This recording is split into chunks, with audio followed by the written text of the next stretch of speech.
we need discovery so people can discover shows.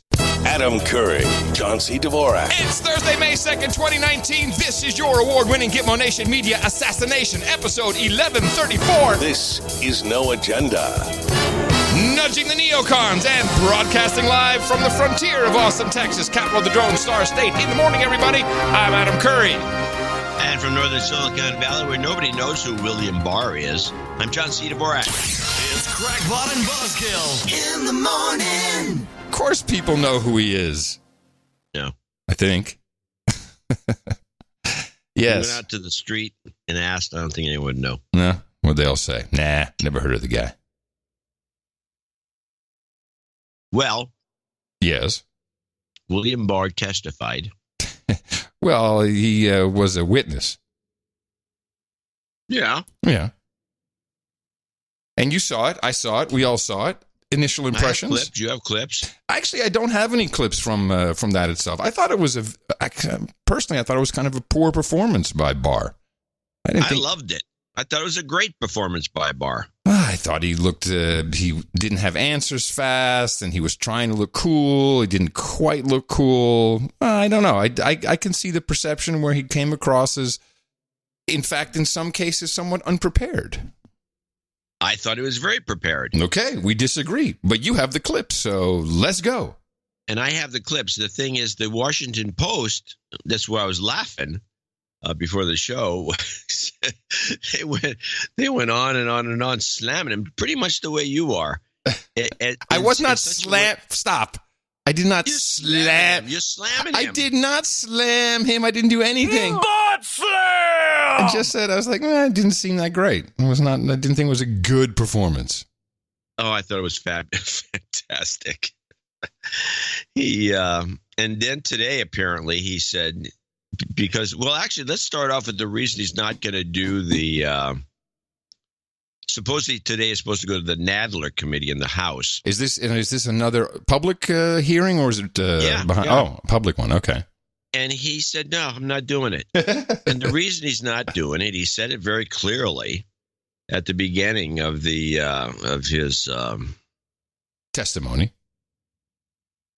Well, it wasn't a testimony. He just said it at the beginning of his discussion of whether he's going to do Nadler, because he wants to be. He's not going there to be grilled by a bunch of attorneys. He wants to be grilled by the Congress men and women. And Nadler, no, we're no good. Apparently, Nadler felt that there wasn't any good for the people on the committee to talk to him. That he has to bring in some professional. Oh, okay. I didn't realize this. So they're going to bring in legal experts to question him on aspects of the law. I guess they're gonna. That's great. They're going to grill him. No, I didn't realize that. Oh, this is good. Okay, that's interesting. Well, this is not good because he's not going to do it. Well, okay. Late last night, he said that. No, I already said. He says, I already said I'm not going to be questioned by some professional attorneys that just came in there to ask me a bunch of random questions. Right. I'm either going to be asked questions by the congressman or I'm not going to be asked questions by anybody. But meanwhile, Nadler paid zero attention to this and ramrodded through the idea that, yeah, we're going to have at least our attorney ask him a bunch of questions. And and if I was Barr and I heard what I'm about to play, which is the Nadler committee going back and forth on this, I would probably not want to go to this committee either. Just listen to this. A reporting quorum being present, the question is on the adoption of the motion. Is this the one, the chaos selection? This is the Nadler. Yeah, that's Nadler going. Nadler's ramrodding this idea through, and he's not listening to the Republicans. Okay. And it became a fiasco. Okay. Reporting quorum being present, the question is on the adoption of the motion. Pursuant to House Rule 11, Clause 2J2C. Those in favor say aye. Mr. Chairman. Opposed, no. Mr. Chairman. The ayes have it. The Mr. Chairman. The ayes have it. The motion is Mr. agreed. Chairman, I seek recognition. The motion is agreed to. You won't recognize members of the committee? Unless who want to speak on this Hello, Ram, meet Rod. motion? Does anyone wish to ask for a recorded vote? Mr. Chairman, I've asked for recognition.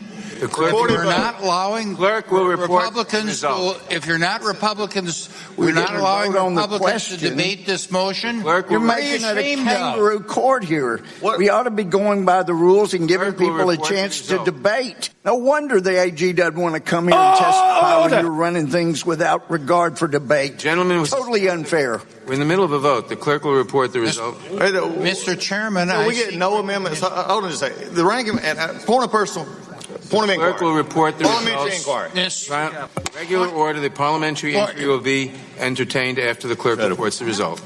Mr. Chairman, Clerk will report the outrageous. result, and then we will. Do you want the ayes to call the roll? Roll call. I'm sorry. Oh, wait a minute. So let me just understand what's happening. He said this is what we're going to do, and he just ramrodded through even though there were objections. Is that what I'm hearing here? Yeah. Yeah. And in not only that, but it's a very out of control committee. Yeah. It's like Nadler has no No control. No. He's got to bang that gravel. does that. Yeah. Chairman, We've already asked for it. I thought you recognized the gentleman from Florida for an amendment. Clerk will call the roll. Mr. Chairman, you said you were going to Clerk will recognize call the Mr. roll. Gates for an amendment. Mr. Chairman, move the table. Mr. Chairman, I move to amend. Mr. Chairman, I move to adjourn. We're in the middle of a roll. We're in the middle of. we're not. No, we were in the middle of debate, We're in debate. and you ended it without the question Mr. being Chairman, called. I was in the and middle without of a offering chance an for amendment. debate. Mr. Chairman, I move Said to you would- adjourn. Regular order. Regular order is putting the motion to One adjourn. amendment. That's a privileged motion. Motion Chairman, I move to adjourn. Motion to adjourn. The motion to adjourn is not in order in the middle of a roll call. Well, the roll has not been called yet. We were in the middle of Ayes debate, and nays. and you didn't Ayes- allow it. I was in the middle of offering an amendment, Mr. Chairman. The ayes and nays. You'd recognize the man. Mr. Chairman, Well, you don't really have to step on it with that guy. But this is why would you go to this committee? No, if that's a preview, no, of course you won't go there. I'm wondering, will we come to blows like we've seen, in Japan? I wish. we need some of that where someone just jumps over the dais and just starts wailing on somebody. I wonder. No, Nadler's committee is completely, obviously out of control. And, of course, the Washington Post doesn't report on that. I don't know anybody that reported on this. I didn't even hear about it. Yeah, it was wild. It kept going on and on, by the way. That's great. Good catch. Now, the classic, I got 1, 2, 3, I think I have 4 clips with Barr discussing things with Well, before we do that, let me do a little entremont. I was watching a number of different screens, and something happened pretty much in the beginning and then later on, an hour later, that I have not seen, that I can recall on the mainstream news channels. Typically, when there's a session like this, they just let it all run at the end. They come in, they've got all their pundits. CNN, I think, had 9 people, 9 people in the semicircle. MSNBC did something new. They broke into the hearing. Have you ever seen that, where there's a hearing of some importance and then they break away to comment on it before it's over? why? So, no collusion, no coordination, no conspiracy between the Trump campaign and the Russian government regarding the 2016 election. You have to have specific intent to obstruct justice. If there's no underlying crime... We're reluctant to do this. We rarely do. But the chairman of the Judiciary Committee just said that Mueller found there was no collusion. That is not correct. Nicole Wallace, the report says collusion is not a thing they considered. It doesn't exist in federal code. And what's stunning is that Lindsey Graham is offering answers to questions that aren't on the table today. The question on the table today, after the reporting last night, is why did Barr mischaracterize what was actually in the Mueller report? And I'm sorry, Lindsey Graham, but your defensiveness is showing. To talk about everything that went into it and in the next breath distort it is a stunning mischaracterization of what the whole exercise is supposed to be about. Reveals what I talked about before, that he is sitting there today not as the chairman of the Judiciary Committee, but as a human shield for Donald Trump, and it would appear William Barr. Again, we try to offer just gavel-to-gavel coverage, but that phrase, or the lack of it, its absence from federal code, this no collusion mantra, is so foundational to why we're here today that we decided to flag it when we heard him use it yet again back into the chairman and the committee room. So that was 10 minutes into it, and I've never heard anyone do that. They jump in. Oh, no, that's not true. That's not. They're sitting there just yelling. Yeah. It's like all this was about was collusion. Oh, no, that's not a legal term. So Lindsey Graham, the human shield for Trump, is just that. A human shield. And they did it again an hour later. We want to correct some of the record against, of all things, what it says. And by the irony of Brian Williams popping in to correct the record because someone didn't tell the truth is not lost on me. We want to correct some of the record against, of all things, what it says. The truth. I'm sorry. No, wait for the second clip. This is different here. We want to correct some of the record against, of all things, what it says in the Mueller report. Nicole. So I'm not going to dance around this. He's lying. He's lying about what the Mueller report finds around one of the critical flashpoints in the obstruction investigation. So they broke in. Of course, after a Democrat finished asking a question, they go to a Republican. That's when they jumped in. And they have to jump in to say Barr is lying. They could not wait to do it afterwards and do a clip. I guess they feel that, and this is really what this whole hearing was about, at least what I saw, was, hey, you said this about the report, but it was really quite different. And then Mueller said, well, I wish you had shown those 19 pages. And then Barr said, yeah, I'm going to show all the pages. It was only about Barr's interpretation of the Mueller report and the 3 weeks in between the full report being released. That was the argument. That's all that it was about, the whole thing. And they have to jump in because, who's lying? The people will be confused. Very bizarre. Never seen that before that I can recall. That's beyond bizarre. Mm-hmm. That's twisted. But I liked it. After we hear nothing but collusion for 2 years from the NBC and the media. You can't. How do all of a sudden anyone even brings it up? You got to jump in and say, hey, it's not a legal term. I mean, how does that work? We have the one little bit, any collusion. Yeah. That's what we do all the time. Any collusion? We've had it everywhere. All right, back to the actual hearing. Couple of things. Let's hear about this is Blumenthal going on and on because this is a little the discussion on the concept of exoneration, which apparently they made.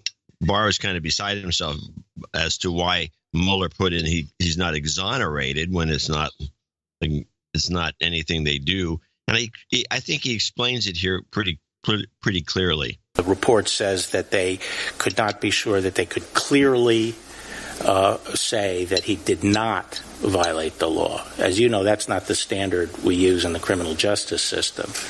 It's presumed that someone is innocent, and the government has to prove that they clearly violated. We're not in the business of exoneration. We're not in the business of proving they didn't violate the law. But I found that whole passage very exonerated him in your press conference and in your 4-page summary. How did that start? I didn't hear the beginning of the question. You, in effect, exonerated or cleared the president. No, I didn't exonerate. I said that we did not believe that there was sufficient evidence to establish an obstruction offense, which is the job of the Justice Department. And the job of the Justice Department is now over. That determines whether or not there's a crime. The report is now in the hands of the American people. Everyone can decide for themselves. There's an election in 18 months. That's a very democratic process. But we're out of it. We have to stop using the criminal justice process as a political weapon. My time has expired. I apologize, Mr. Chairman, but I would just say that the 4-page letter And the press conference that you did left the clear impression, and it's been repeated again and again, that you cleared the president. Oh, man. Thank you, Senator Ernst. You did it, Barr. You're going down in history as a liar. Yeah, he did clear the president because that's his job. Who's supposed to clear the president if it's not him? He's the attorney general. Yeah. And Mueller was working in the attorney general's office. Yep. So he cleared the presidents. Yeah. And that's what he did. Yeah. What's he supposed to do? No, he was supposed to not do that. Clearly, Brian Williams thinks differently. And Nicole Wallace. Yeah. Nicole Wallace. They should throw her in jail. Why? What did she do? This is like Blumenthal. This is a classic example, I think, where people didn't like this Barr's testimony, because this is a short clip on Blumenthal on recusal. My recollection is Stop. Let me get a little background. First, there's a number of spin-off cases that came out of this. I think there's 12 to 14 of them. Mm-hmm. And Barr, according to Blumenthal, should recuse everybody. Apparently, everybody should recuse themselves because there's there's no real reason, but they just should. And so Barr is being grilled by Blumenthal about his, I guess, built-in prejudice. Oh, right. Yes, the Barr should the president. Yes, and I just thought this was a good clip of where Barr just says no. My recollection is I have not discussed those, but you don't recall for sure. Let me move on. I can say very surely I did not discuss the substance of any. Will you recuse yourself from those investigations? No. No. So that would be like, this came, and every once in a while they'd ask him a question, and he'd say no, and they'd all be, what? He was not agreeable. No. Another one is just a definition of White House was all over him with his. White House is, the guy from Rhode Island who thinks it's going to be flooded because of global warming any minute. Mm-hmm. He's always like hunched over with his head tilted like at about 45 degrees, and he's always talking sideways. And he's very low to the dais, and he's way down, and he's got his mic way down, and he's cocked, and he's talking to him. And so he had his chance to get out of the continuous dead end questions and answers, which I think is what probably people found was boring about the whole thing. But he talks about spying, and I thought the spying thing was quite good, this little back and forth with the White House. You used the word spying. Mm-hmm. About authorized DOJ investigative activities. Are you talking about my testimony before the House Appropriations? Yes. Okay. In the entirety of your previous career in the Department of Justice, including as Attorney General, have you ever referred to authorized department investigative activities officially or publicly as spying? I'm not asking for private conversation. I'm not going to abjure the use of the word spying. I think, my first job was in CIA, and I don't think the word spying has any pejorative connotation at all. To me, the question is always whether or not it's authorized and adequately predicated spying. I think spying is a good English word that, in fact, doesn't have synonyms because it is the broadest word incorporating really all forms of covert intelligence collection. So I'm not going to back off the word spying, except I will say I'm not suggesting any pejorative, and I use it frequently, as do media. When did you decide to use it? Was it off the cuff in the hearing that day, or did you go into that hearing intending to use the word spying? It was actually off the cuff. Whoever it was, go ahead. Yeah, when he challenged me and said, you want to change your language, I was actually thinking, like, what's the issue? I don't consider it a pejorative. And frankly, we went back and looked at press usage, and up until all the FAW outrage a couple of weeks ago, it's commonly used in the press to refer to authorized activities, such as referring to the FISA court as the spy court. Department. What? It is not commonly used by the department. My time is commonly used by me. I tried to get some answers on this. I didn't really get a definitive answer if it's common to say spying or not. It's used by him. Yes. The way he sees it. He's old school. Yeah, well, and I talked to some old schoolers, and I was like, yeah, I guess. And no one really felt that was wrong, but I guess they don't the really. White House did. Yeah, well, of course. He's very upset by this. Well, of course, because once Barr dives into it, if he's actually going to do that, Mueller has gotten all the guilty people out. Everyone who was guilty of spying is now out. God knows where they are. And Barr's going in, he says, to see if he can find out the origins of this. And there was spying. Yeah. Of course there was spying. Of course there was spying. That's what Trump said when he was ridiculed. Forget that. It's what we do.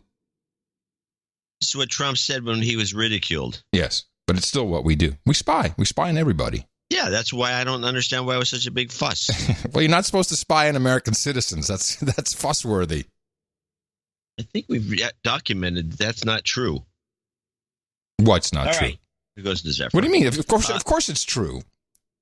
I think we've documented that spying on American citizens is not illegal. No, we've documented. You said we're not supposed to, and I said we've documented that that's not true. We do it. Oh, okay. Yes. I mean, it was just one of the recent shows where they were documenting how if you're. I can't remember what the clip was, but it's quite funny. It was Gina talking about how we spy on Americans.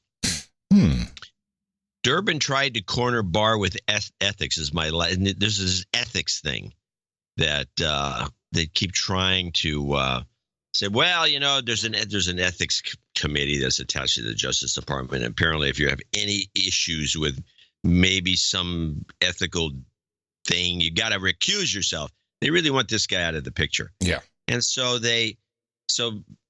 Durbin found some setup where Barr did ask for a opinion from this ethics group, which he didn't necessarily have to do. And Durbin's all over it, saying that he knows that he's in the wrong and he should be recusing himself. And then Barr kind of weasels out of it with a very, very elegant job, leaving Durbin just flat-footed. I just thought this was a very good back and forth. It's a little long. I'd like to ask you a separate issue. It's been reported that on April 16th, you received a waiver to participate in the investigation and litigation of the so-called 1MDB matter. This is an investigation into a Malaysian company. I didn't understand that the first time I heard it. The 1MDB matter? I didn't. Do you know what that is? What that refers to? Yeah, this is the company that's out of Malaysia that's their name. And they're the ones who are supposedly money laundering through the Trump inaugural. This is what the libjos are all Trump about. The inaugural is the big hope of hopes amongst the Democrats that this is how they're going to get Trump because somehow he had something to do with it when there's no evidence. Is that the Logan Act or the Hatch Act or the? No. This is just a corruption. Money laundering. Yes. Of course, makes nothing but sense. On April 16th, you received a waiver to participate in the investigation and litigation of the so-called 1MDB matter. This is an investigation into a Malaysian company for alleged money laundering. According to news reports, as part of this investigation, the U.S. Attorney's Office for the Eastern District of New York is investigating whether a Malaysian national illegally donated to the Trump Inaugural Committee with money taken from 1MDB. You sought a waiver to participate in this matter, even though your former law firm, Kirkland & Ellis, represents an entity involved in the investigation, namely Goldman Sachs. How many waivers have you received to allow you to participate in matters or investigations involving Trump businesses, the Trump campaign, or the Trump Inaugural Committee? None. You did seek a waiver in this case? Actually, the impetus, as I recall, and people should jump me if I'm wrong, but it didn't come from... He said that a lot. Instead of people should jump in, he kept saying people should jump me. But he kept saying that. No, he only said it twice. Well, I heard it a couple times, but isn't it people should jump in instead of jump me? You don't want to have people jump you. I have no idea what his little phrase. Yeah, people should jump me. Hey, jump me. Yeah, jump me. Or the Trump Inaugural Committee? None. You did seek a waiver in this case? Actually, the impetus, as I recall, and people should jump me if I'm wrong, but it didn't come from me. I was asked to seek a waiver in this case. Do you see the problem if the issue is whether or not a money laundering operation in Malaysia is sending money to the Trump Inaugural Committee, that as Attorney General of the United States you may not want to involve yourself in this? No, I don't. I don't, because I was not involved with the inaugural. Why would you seek a waiver then to participate in this? The waiver was, I guess the conflict was not because of any relationship I had to the inaugural committee, which I didn't. No, it's the Goldman Sachs, your former client. No, it's Kirkland Ellis, the law firm. Right, and their client, Goldman Sachs. I just don't understand why you would touch that hot stove. Well, that's a good... You sought the waiver. That's why I'm asking the question. The criminal division actually asked me to get a waiver because of the importance of this investigation overall. I was requested by the criminal division. I didn't seek it. The impetus did not come from me. And who would that be that made that recommendation to you? I am told it was the criminal division. Mr. Benchikowski? He was the head of the criminal division, but before apparently they discussed it with the career ethics official, and they made the recommendation. Thank you. Yeah, that went flat. Yeah, he tried to get something out. There was a couple of people did that. Kamala Harris I didn't get any clips, but she has a very interesting style where she just asks a question, cuts it off, says yes or no. That's a yes or no question. And she has that resting bitch face. I think it plays well for fans of hers. I don't know. I didn't think she had anything to prove. No, she has nothing to prove, but it's a media show. The whole thing is a media show, as usual. Yeah. Do you have more? Nah, I did have a bunch of Klobuchar clips because she was kind of like the same. She's very similar to Kamala Harris. Yeah. Same thing. But the funny thing about it, if you listen to it, it's too long because they give them 6 minutes plus on these opening questions. Mm-hmm. She does this thing. It is kind of amusing to look back on it.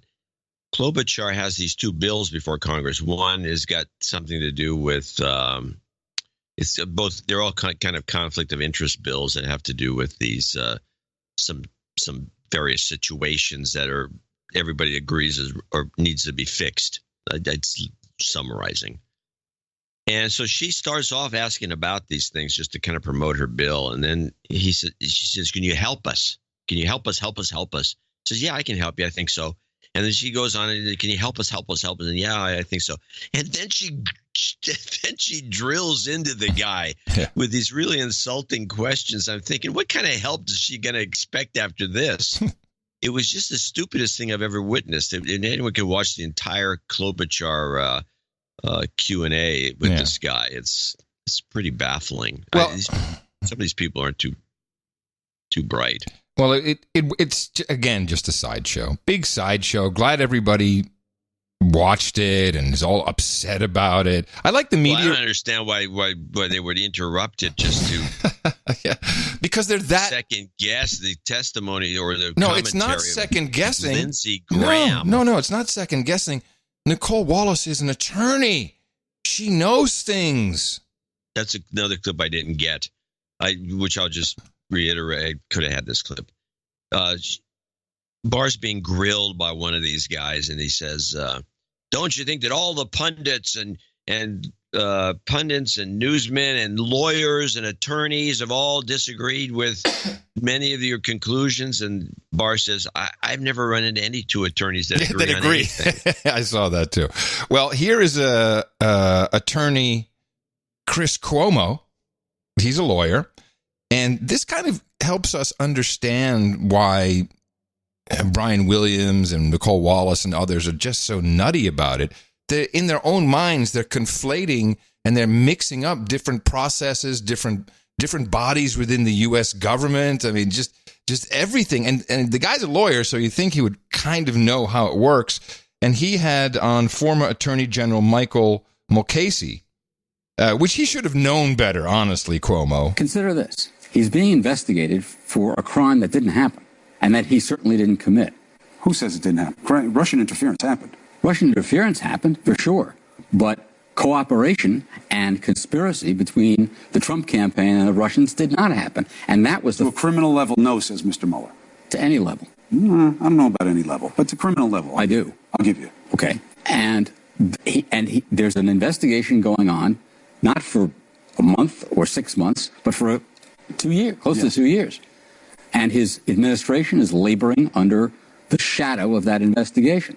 And people alleging that it happened, there are going to be indictments and so on and so forth. But this is a special counsel, and it was put together by Rosenstein because he wanted it separate from the DOJ because of what he saw as potential. It's not separate from the DOJ. I know. It's within the DOJ. But as a mechanism, separate. I know it's under the DOJ. I understand how the guidelines are written. I understand why they were written because we didn't like what the independent counsel It's not just the guidelines. was. We have 3 branches of government. I understand. This is within the executive. I understand. We don't sprout a new branch of government. But what your friend did is not just... Oh, what's this? It's a new branch of government just for Cuomo. Yeah, this new branch. They can do stuff. This is within the executive. I understand. We don't sprout a new branch of government. But what your friend did is not just by the book. He took it on himself to decide this rule. He didn't have to do that. Of course he had to do it. Why? Who was going to decide whether to indict or not? Congress. As a political matter. Leave it to them. Congress. They decide whether to impeach. Just go back and just listen to Chris Cuomo's answer, and then this guy's going to... Wait, hold on a second before you do this. I think you should consider maybe play the clip again. What is Chris Cuomo's job on this show? Is Chris Cuomo a guy who's bringing people on to help us understand things?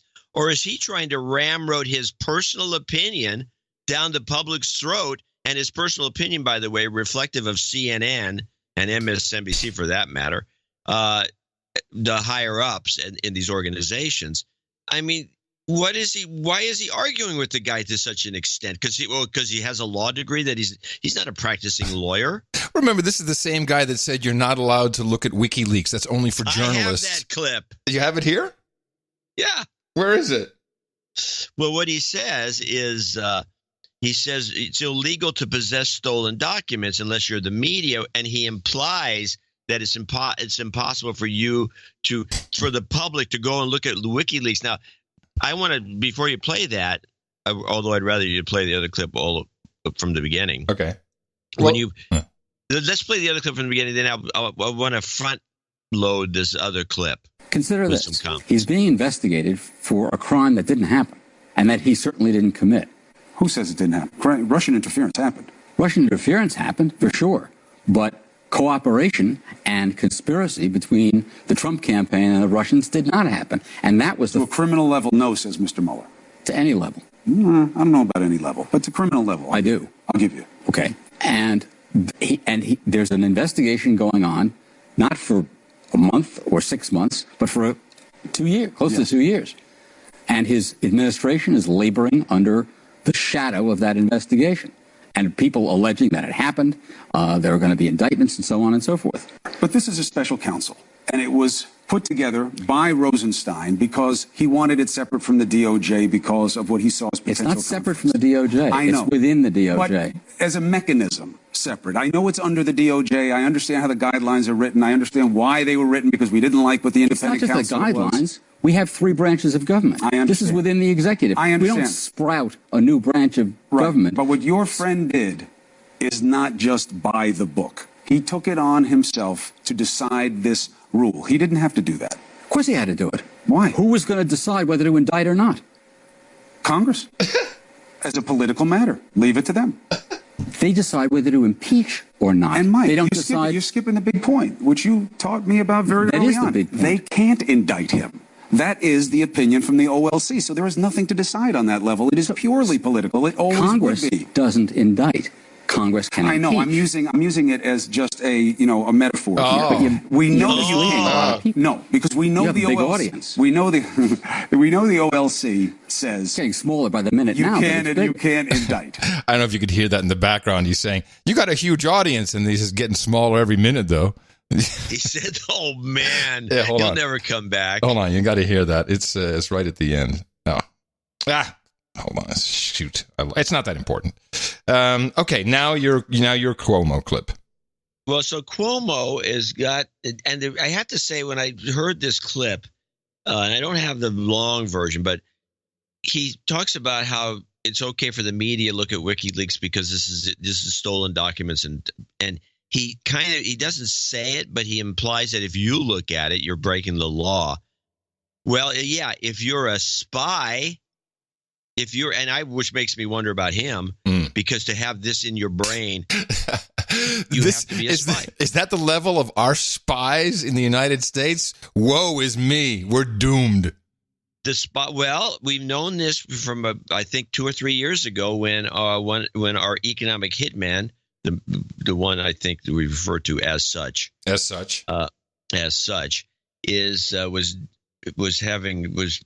I wouldn't say shacked up, but he was with this woman from the State Department who was mysterious and probably part of the. Oh, that's right. Right. And she made a big stink about looking at any of the WikiLeaks thing because she'd be caught on her lie detector test and looking at classified material. So it really sucks being a spy, basically. So the spies themselves, if something's public domain but it's a secret, they're not allowed to look at it. The spies are not allowed to look at it for stupid reasons. Let's face it. I mean, this is the dumbest thing if true. It could be bullshit, but it's stupid. But when Cuomo says this, it sounds like he personally is a spy, and he's just spewing the litany about what spies can and cannot do, not what the public can and cannot do. Assuming that the public are all spies, I guess, which I think the good part of them are, but it's beside the point. I just thought this was a very peculiar clip. CNN's Chris Como says that it's illegal for anyone but the media to read WikiLeaks. Also interesting is, remember, it's illegal to possess these stolen documents. It's different for the media. So everything you learn about this, you're learning from us. Because he's an idiot, and that's what his handlers told him to say. Where did you get? Oh, that's from the Talking Cat video. I know the Talking Cat timeline. But you make a good point. Because Cuomo is clearly kind of thick. He just comes across as dumb, certainly in what he's saying here.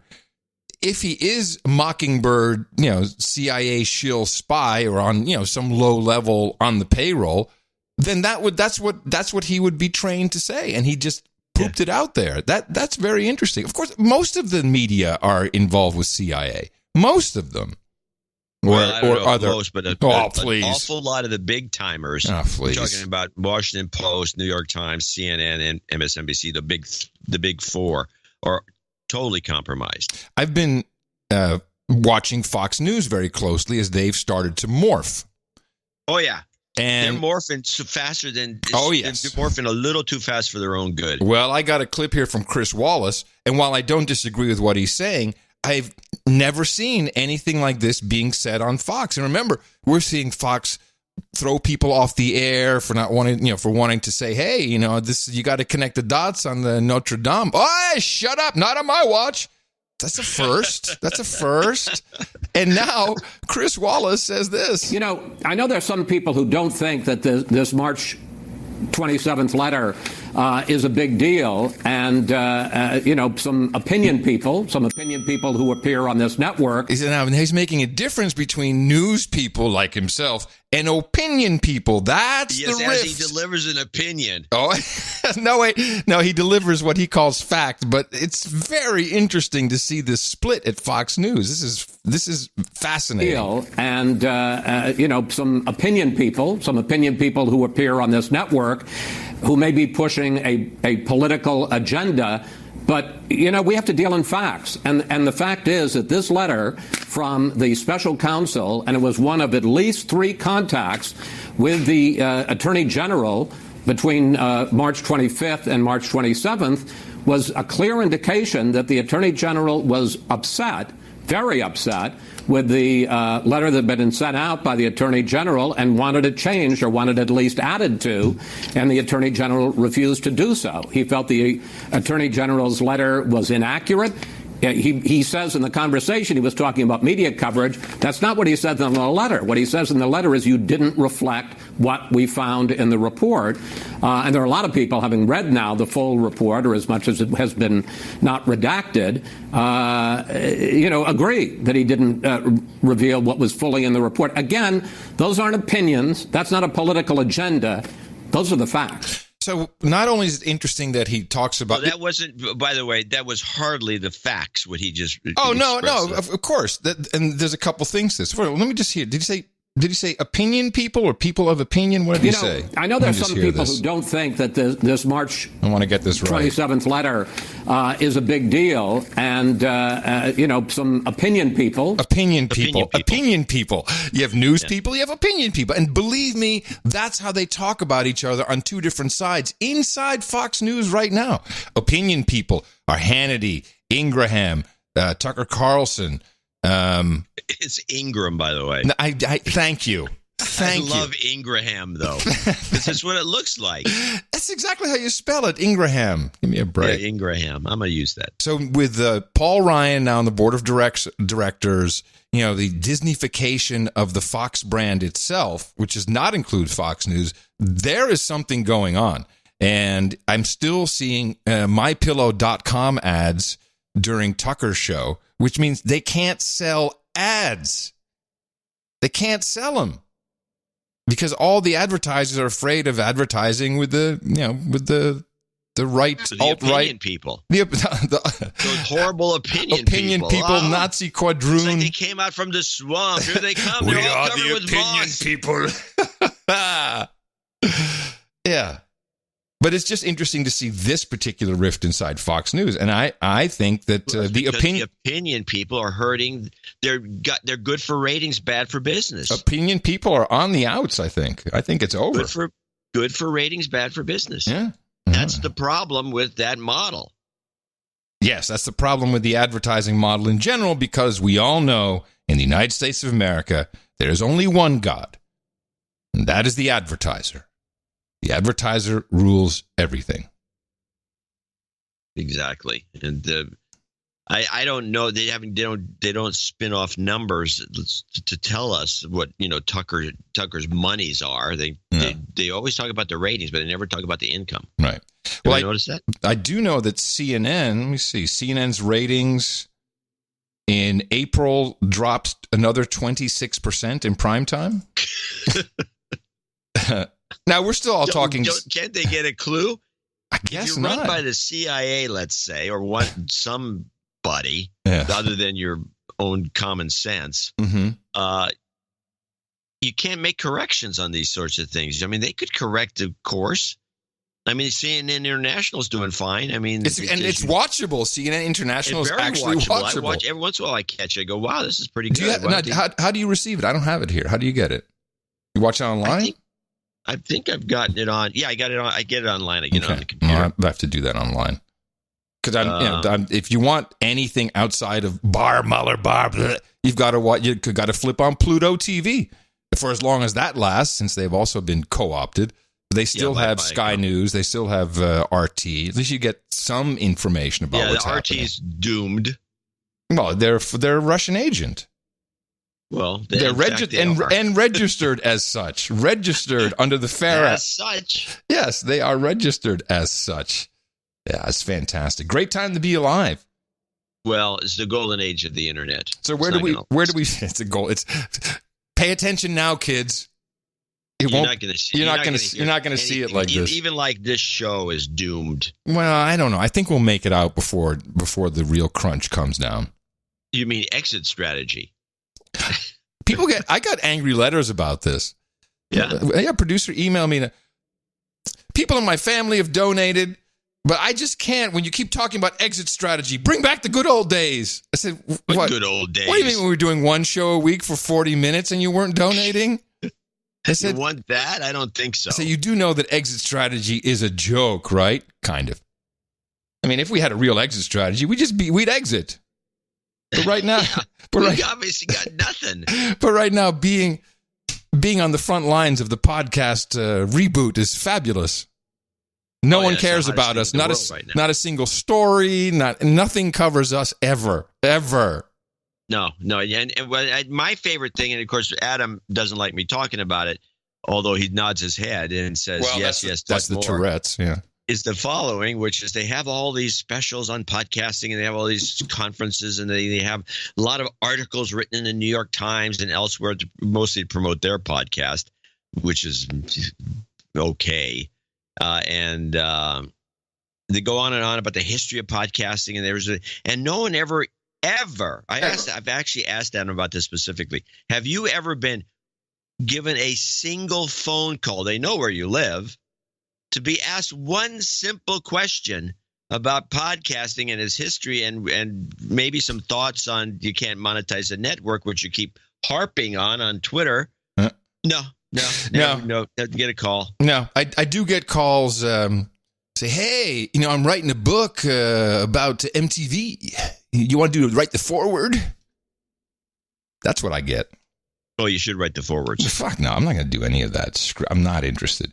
In the studio, I deliberated for a while. I'm not hanging up a single thing from my past. All the newspaper things, all the awards, the records, all going in the attic. I'm done. You know what we need? I'm done. Is No Agenda album cover wallpaper. Now that's a great idea.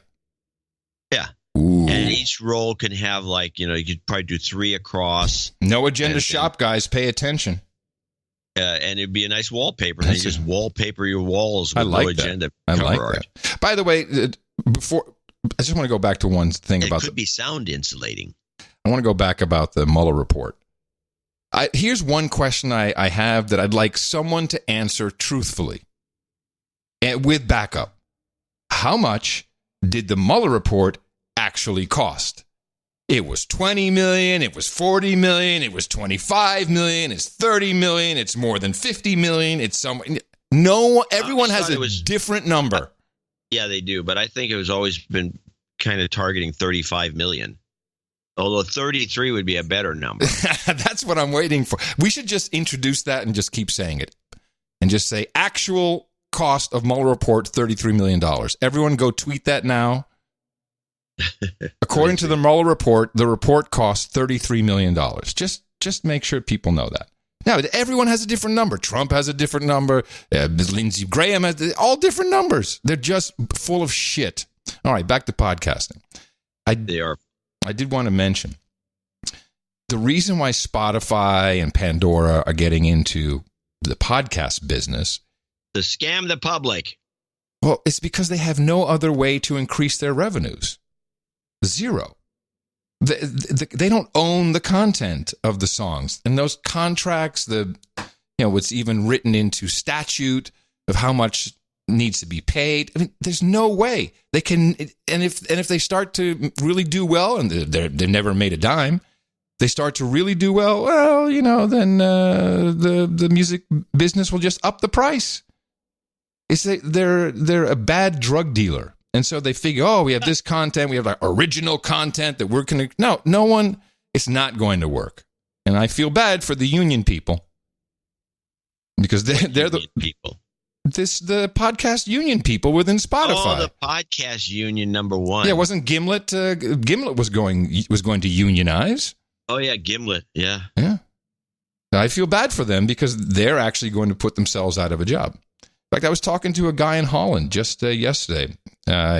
Big TV show. Didn't work out too well. Ratings low. Canceled after 24 episodes. I've known him since I was 20, 21. Radio guy. And he's been doing a podcast, which is good. It's very right wing. He talks a lot about Trump and how pretty much the same situation in Holland. And he said, I'm just going to do this podcast. And he wanted to know how the value for value system worked. And I said, the first thing you got to do, because he'd been talking about this, stop with this idiotic video. Stop. Don't do video. You will never make it if you do video. He said, oh. And he had to think about it for 2 days. He said, I think you're right. I said, yeah, look, and by the way, you're ugly. You're fat and ugly like me. I got Tourette's. We belong on a podcast, my friend. We don't belong on video anymore. Okay. I have to say the thing about people do mention, well, why don't you guys do, you can always just do pictures on the video. I don't know what the point of the video is if you can listen to a podcast. It's not that hard to just listen instead of have to stare at a screen with pretty pictures. Mm-hmm. I don't know. People just all are enamored. Well, all the money you can make from YouTube, this sort of thing. Yeah, look what PewDiePie makes. That guy's rich. Yeah. Well, don't worry. He'll get kicked off. It's only a matter of time. It's so typical. Let's talk about 2020 for a second. I don't know if you have anything, or give us an update. Who's from the Cosmic Weenie report card? Who's the front runner right now? Is that still Joe Biden? No, it hasn't been Joe Biden for weeks. You should I update that thing with a version number. Okay, so what is the latest on the report card? Bernie's number one. Bernie's and, one. Biden's number 2 and Hillary's number 3. Well, let's look at this. Here's Biden saying something very interesting. Why is it not starting? Oh, there we go. Meanwhile, Joe Biden playing down the economic threat from China. Watch this. China is going to eat our lunch? Come on, man. They can't even figure out how to deal with the fact that they have this great division between the China Sea and the mountains in the east. I mean, in the west. I mean, they're not bad folks, but guess what? What did he say? They're not. They're not. Did he have a senior moment there? Hold on. Listen to this. They have this great division between the China Sea and the mountains in the east. I mean, in the west. I mean, they're not bad folks, but guess what? They're not competition for us. Whoa. Yeah, exactly. They're no competition for us. Oh, okay. He took all our manufacturing jobs. Who's he kidding, this guy? Well, now there's been a lot of it, by the way. There's been a lot of weird and odd anti-Chinese stuff being posted on YouTube. Well, this is all part of the plan. It's the one that you predicted, because Hillary is about to run. There's no doubt about it. And she went on Rachel Maddow, and this is what she did. Since Russia is clearly backing Republicans, why don't we ask China to back us? I hereby tonight ask China. That's right. And not only that, China, if you're listening, why don't you get Trump's tax returns? I'm sure our media would richly reward you. Now, according to the Mueller report, that is not conspiracy because it's done right out in the open. So if after this hypothetical Democratic candidate says this on your show, within hours, all of a sudden the IRS offices are bombarded with incredibly sophisticated cyber tools. Such as, hey, well, you need to reset your password, moron. Okay, that's a sophisticated tool, all right. Looking for Trump's tax returns and then extracts them and then passes them to whatever the new WikiLeaks happens to be. No agenda show. And they start being unraveled and disclosed. Nothing wrong with that. I mean, if you're going to let Russia get away with what they did and are still doing, according to Christopher Wray, the current FBI director who said that last week, they're in our election systems. We're worried about 2020, he said. So, hey, let's have a great power contest and let's get the Chinese in on the side of somebody else. Just saying that shows how absurd the situation we find ourselves in. Yeah, what you just said really took it to a new level. Have the Chinese back the Democrats? And Joe saying, "Come on, man, they can't do nothing." And I have some interesting China stuff after our break. But just do they think that this strategy is appealing to anybody but their very, very core? You know, the 20% of the people that would vote for Hillary if she was a serial killer. Look, she's going after all demographics. She's setting it up. She's getting ready. CBS this morning had a very bizarre piece with a comedian. His name is Jordan Klepper, and I've not heard of him. The whole segment is not funny, but he has a show on Comedy Central. And so he's sitting with Bill and Hillary, and he's walking through he wants to get in on the crowdfunding craze, and he wants to crowdfund something. So he brings in advisors. This is part of the gag. Bill and Hillary. Yeah. Huh? Yeah, no, it's been going. This clip's going around. It's a good clip. Here's an interesting one. Fund a audiobook of the Mueller report as read by Hillary Clinton. Oh, gosh, I would definitely contribute to that. Yeah? Sure. It would take a long time to record that. I think you'd need 2 weeks and a couple of lozenges. Yeah, lots and lots of lozenges. Why am I crowdfunding audiobooks with the Clintons? For the last 6 months, for my new show, I've been on the front lines of American activism. I've seen people run for office, sink boats, and get arrested. Enacting change is hard. But this week, we saw a real difference made from, of all things, the internet. A GoFundMe soared to its goal of more than $1.8 million overnight. I wanted in on the crowdsourcing game, so I brought in some trusty advisors. You guys need to help me spend $1,000 of my own dollars on worthwhile causes that are hopefully going to make for a better future. Let's try. All right, somebody's trying to raise money to take a law class to impeach Donald Trump. No, unless this person is already in the Congress. This is a guy who just wants to take a few law classes to attempt to impeach Donald Trump. Yeah, but he's not in a position to do that. We got to really digest what's in the Mueller report because we know what the Attorney General said about it is not true. Listen to Bill, man. Bill is on the ropes again. No. That he misrepresented it. He should go to law school. Maybe we should send him to law school. We're a no on this guy who wants to take a law class to impeach. I agree. Okay, but we should start a Kickstarter to send William Barr back to law school for continuing legal education. Yeah, if somebody wanted to fund his continuing legal education, I would be for that. That's really great idea. Poor Bill. Maybe. God. I mean, I think I need to bring it back. Didn't you mention this to me the other day? We got to bring it back. I hate to do it. Bill's on the block. I think he's seriously on the block. This will push Hillary right to the forefront. That would be. I mean, would Cosmic Weenie put her at the top on the report card if Bill kicked? Absolutely. In the saddle. That was part of the deal. Remember that was up on the Cosmic Weenie list. Update him on that.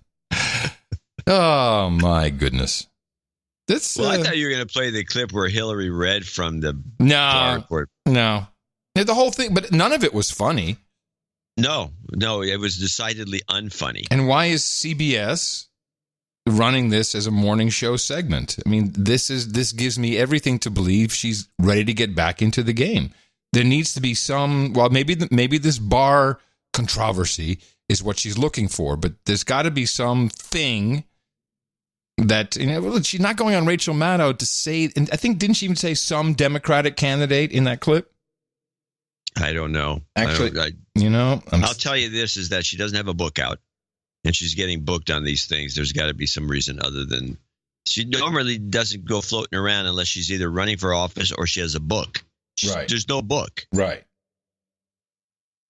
So she's running for office. Boom. Let me just that much to let me just listen to that Rachel Maddow clip again. Not the whole thing, but I think it's in the beginning. She says something. Since Russia is clearly, why don't we ask China to back us? I hereby tonight ask China. That's right. And not only that, China, if you're listening, why don't you get Trump's tax returns? I'm sure our media would richly reward you. Now, according to the Mueller report, that is not conspiracy because it's done right out in the open. So if after this hypothetical Democratic candidate says this on... Now, do you hear how she said that? I think that's something wanting to come out about her running. Right out in the open. I don't understand why people don't get a clue about this. Here it is. If after this hypothetical Democratic candidate says this on your... Yeah. I think it's pretty clear. Hypothetical. Mm-hmm. Beautiful. Beautiful. Do you have anything? She's also one of the ones. She's also in this. I have a little medley of electoral college people. You can recognize each of their voices, who all want to do away. Hillary. Why does Hillary give a crap at this point unless she's running again to get rid of the electoral college? You'll hear her voice in here. Well, some things that I would like to change. One is the Electoral College. The Electoral College needs to go. And maybe we might want to take a look at the whole Electoral College. I think it needs to be eliminated. I'd like to see us move beyond it, yes. And that means get rid of the Electoral College. I think it's, worthwhile, because you do it so well, to once again explain why we have the Electoral College and what it's supposed to protect, or what its function is. Its function, and it's worked very well, apparently. Its function is to keep bad actors out of the presidency. And And how it works, obviously, and people should know this, is that you have every state has a number of electoral votes, and it's fixed at that number that's determined. It is determined by their population, but it's not a direct reflection of the population, because sometimes some states will be kind of overrepresented by the Electoral College. And the idea is that when the votes come in, the state that wins, they get all the electoral. It depends on the state; they can choose to do whatever they want. But generally speaking, even though there's a new movement. Yeah, we've talked about that. But generally speaking, the state votes are 70% for Hillary and 30% for Trump. The electoral votes go for Hillary. Mm-hmm. The states that vote 51% for Trump and 50% for Hillary, that goes to Trump. And the idea is it's a balancing. It's load balancing. It's to keep the big states like California that locked out Trump because it's run by the state is corruptly run 100% by the Democrats. And the vote kind of was like 70-30. It was something along those lines, and it turned out to have 4 million more votes for Hillary than Trump, when most states had like 20,000 more or 50,000 more or something reasonable. So the popular vote, if it's eliminated and you only go through the electoral vote, it eliminates the chance of 2 or 3 big states loading up and pushing through whoever these big 3 states want, because they've got so much population that they can be overrepresented. And so it ruins the idea of our federal government. We're a federation of states. Yes. We're a republic. And republics aren't democracies. And they keep using, that's why the Democrats keep saying democracy, democracy, democracy, when it's a republic that we are. And a republic is balanced, so you don't have the tyranny of the majority, which is the problem with democracies. And that's what's actually going on. No one ever brings this up, and we don't for some reason, but we don't bring it up in the Brexit vote. The Brexit vote, which was 51% to 49, something along those lines, 3% I think was the difference. That's 2. But that's how a tyranny of a democracy works, where almost everybody doesn't want this. But yet there's the tyranny of the democracy. That's a very good point. It's a tyranny of the majority in a democracy, and the majority can be a tyranny very easily, because especially if people don't come out to vote, like at the Brexit vote, all the youngsters they're all pro EU, they don't even want to be British. They didn't even bother. Who cares what difference it makes? And then they lost the vote, and the next thing you know, they're all bent out of shape. Well, this is an example of why democracies aren't that great. Oh, that's a good example. Pelosi, for some reason, was in London doing the rounds because, she has to work for the people of California. And she was on the London School of Economics podcast, a very short clip about Brexit. Usually when we come here, we're talking about national security. We're talking about intelligence. We're talking about the economy. We're talking about so many things. And this time it's Brexit. So I'm not in a good place to talk about the system. I wish she had done a little more pronounced, because it is an ISO. Brexit. But it's not like the Jobs thing where she really yells it out. No. It's too bad. By the way, I think we passed up. I wanted to make sure that you know about this ISO I took from that Nadler committee clip. Let me check it out. Mr. Chairman, move the table. Mr. Chairman, I move to amend. Mr. Chairman, I move to adjourn. It's not really funny. It's okay. It wasn't tight. It wasn't tight. Just one more thing about the Electoral College. Didn't Bush Jr. win through the Electoral College and not the popular vote? Well, that was the close one where that's not absolutely necessarily true because of the Florida vote. But yeah. Well, then how did it save us from tyranny? Al Gore. Okay. And with that, I'd like to thank you for your courage and say in the morning to you, the man who put the C in chaos, John C. Dvorak. Well, in the morning to you, Mr. Adam Curry. Also, in the morning to all the ships at sea, boots on the ground, feet in the air, subs in the water, all the days and nights out there. In the morning to the troll room. Hello, trolls. I don't know how many trolls are in there right now. Let's take a look. How many trolls? I forget what is it. Is it LC? There's my command. 962. Low, trolls. We need more trolls in there. NoAgendaStream.com. You can go in there 24/7, 24 hours a day. There's always someone in there to chat. There's always some cool stream running, the shows that are on there. It's well worth the price of admission, which is free. So that is NoAgendaStream.com. Also, in the morning to Cesium 137. It's been a while since Cesium has scored the artwork for episode 1133, No Apology. And there was a number of different choices we could make. This was the redacted part from the Mueller report, which reveals that No Agenda is the best podcast in the universe. And it was a good piece, and I think a lot of people got the joke. Oh, you were going to comment on the redaction. I hate to backseat drive an artist. Guess the artist. Backseat drive. Well, no, I wasn't going to say this on the show, but while we were talking about it, I said the only thing I don't like about it is the redaction marks are not the way they look in real life. They're square, they have sharp edges, and this was all fuzzy. So like it was maybe if you have a redaction from the 70s, it might look like that. But I don't know. It's okay. I love the piece, and I thank Cesium 137 very much. You sure soft-pedaled that. Also, thank you, Paul, Sir Paul, for upgrading the art generator over the last couple of days. He announced it to us. Is it running again? Yeah, it is. It's running. Of course. These guys, people work hard. They work their asses off for the value for value. I wasn't running yesterday morning when I was doing the newsletter. I know. A lot of people were complaining about it. But, hey, the thing is running. He gave me a heads up if anybody bitched to me. Yeah. And we now have, at this point, oh, my goodness, we must have over 11,000 pieces of art, maybe? I think in the, 13,403 as of right now. NoAgendaArtGenerator.com. It's a great place. It's a great place to upload your art if you want to for the show. It's a part of the Value for Value network. It's a good place to go get ideas. This too.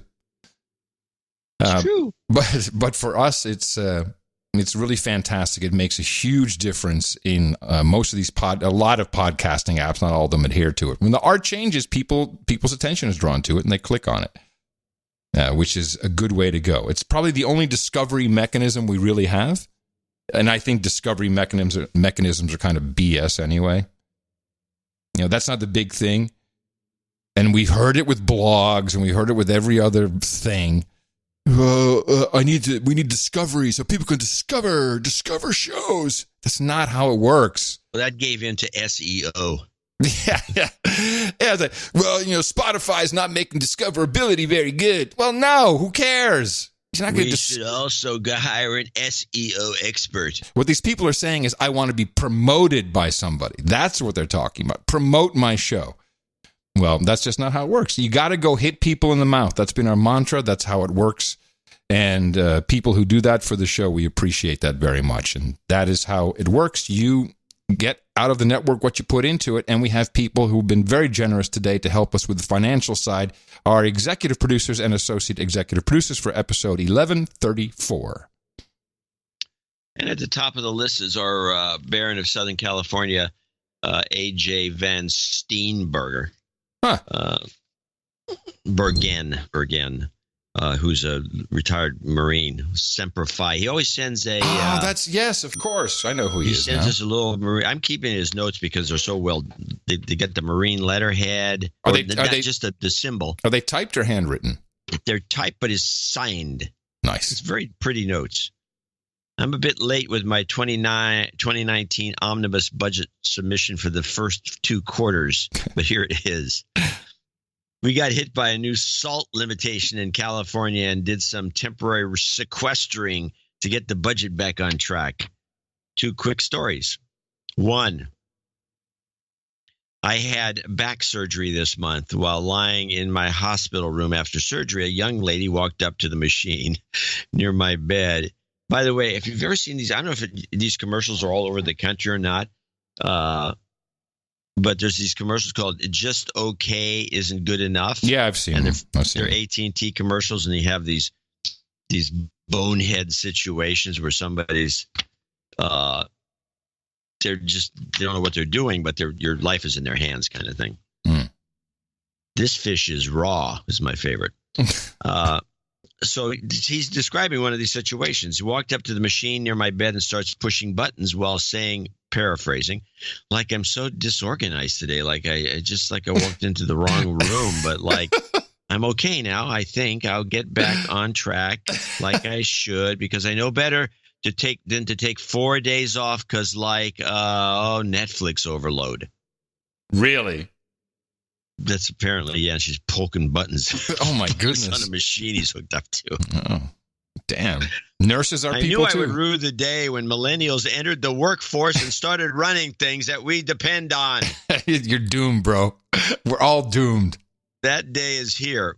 Mimi constantly bitches about this particular phenomenon. Oh, the millennials are now bitching about the Zoomers. Well, they should look in the mirror. That's the way I see it. Yes, old man. I'm with you. You got it. That day is here. Lying in that bed, I did some serious ruining. 2, when my sweetheart picked up my prescription for oxycodone, the pharmacist handed her a box of nasal spray. She said she didn't need nasal spray, thank you. The pharmacist told her that California regulations now required that the sale of a dose of Narcan with every opioid prescription that contained enough pills to cause an accidental overdose. Wow. I didn't know this. I didn't know this either. That's regulation, huh? Yeah, so you get... Well, maybe... we should have invested in Narcan no, you a couple can't. years ago when we first did a story. We looked at that. It's a private company. You can't. That's the problem. They're private. Their copay was $11. The pharmacist said that he has dealt with more than a few people who cannot afford their copays, often as high as $50, so he cannot sell them their prescription pain meds. Make of that what you will. No jingles, but I could use a bit more of your health karma. Thank you. Very respectfully, AG. You've got AJ, karma. Sorry. This is Carlsberg. I'm always getting his name AG. Hey, maybe the heroin drug dealers should be handing out Narcan with their packages. If they can get it at this price, $11, that stuff costs hundreds. You know, just on the... by the way, I want to mention Graciela has signed his check, his wife, or I guess it's his wife. I mean, who else would be called Graciela? His nurse, his handler, could be anything. Maybe it's handler, could be his handler. Yeah. But I thought that was sweet. You know that there's fights going on in Dutch pharmacies? They have the basic idea of single health, single payer. I mean, it's not exactly like that, but it's very much kind of an Obamacare, Medicare type system. And so the insurance companies run everything. And now people are going into the pharmacy to get their drugs. Of course, these insurance companies only want the cheapest generics. And what happens now is that the companies aren't making and distributing drugs to these countries because the demand is so low. And then all of a sudden they run out. So they keep running out of important things for people. Yes, they're running out of medication. People are freaking out and they're saying, I don't want this cheap ass. I want the expense. I want the brand name, and they can't get it. And yeah, well, the Dutch, they got well, here, if the doctor recommends brand name and says brand name only, do you have to get the brand name? You can't get the generic. Oh, that's not the case with the new system. No, you get the generic, and if the generic is out, tough luck. You come back in a week. It's fantastic. Well, that's no good if you need the drug. No. I'm just reporting. Don't shoot the messenger. Anyway, so the Baron of Southern California. Thank you very much. $1,000. Beautiful. Yes. Semper Fi. Now, he's followed up by our buddy who's on the road again. Seronimus of Dogpatch in Lower Slobovia comes in with 666. Uh-oh. His numbers always mean something. I'm not pleased with this. Well, it's interesting. This is I would read the end of the note first. This is not my May donation, but a Passover Easter Shabi Barat donation, reinforcing the coincidence of Abrahamic unity. So 666 is a number. I think I don't know. That's what it is, though. 666. Thank you for all the producers for continued Peabody Award level value on this show. Consistent, persistent, unparalleled news deconstruction. I like it. Mm-hmm. John, you said you wanted to know about my travels, so here's my view from 42,000 feet today. When stays are 5 days or fewer, the experience is taxi, Uber, Lyft, Careem Track. Don't know what that is, but apparently it's some competitor. Careem Track. Somebody should look that up. Careem. Airport, airplane, taxi, hotel, taxi, meetings, taxi, hotel, taxi, airport, airplane, repeat. Airline food has deteriorated to levels not seen in a decade. Hotels are portraying better services, but like the Gilded Age, it is often superficial, partly because the help is undertrained. Yeah. But good tipping in dollars always attracts the best services. Currency issues are more often discussed as the dollar's strength, and fear of devaluation or tariffs make long-term investment more challenging. Religious differences, sectarian issues are being downplayed in the press, and harmony is discussed.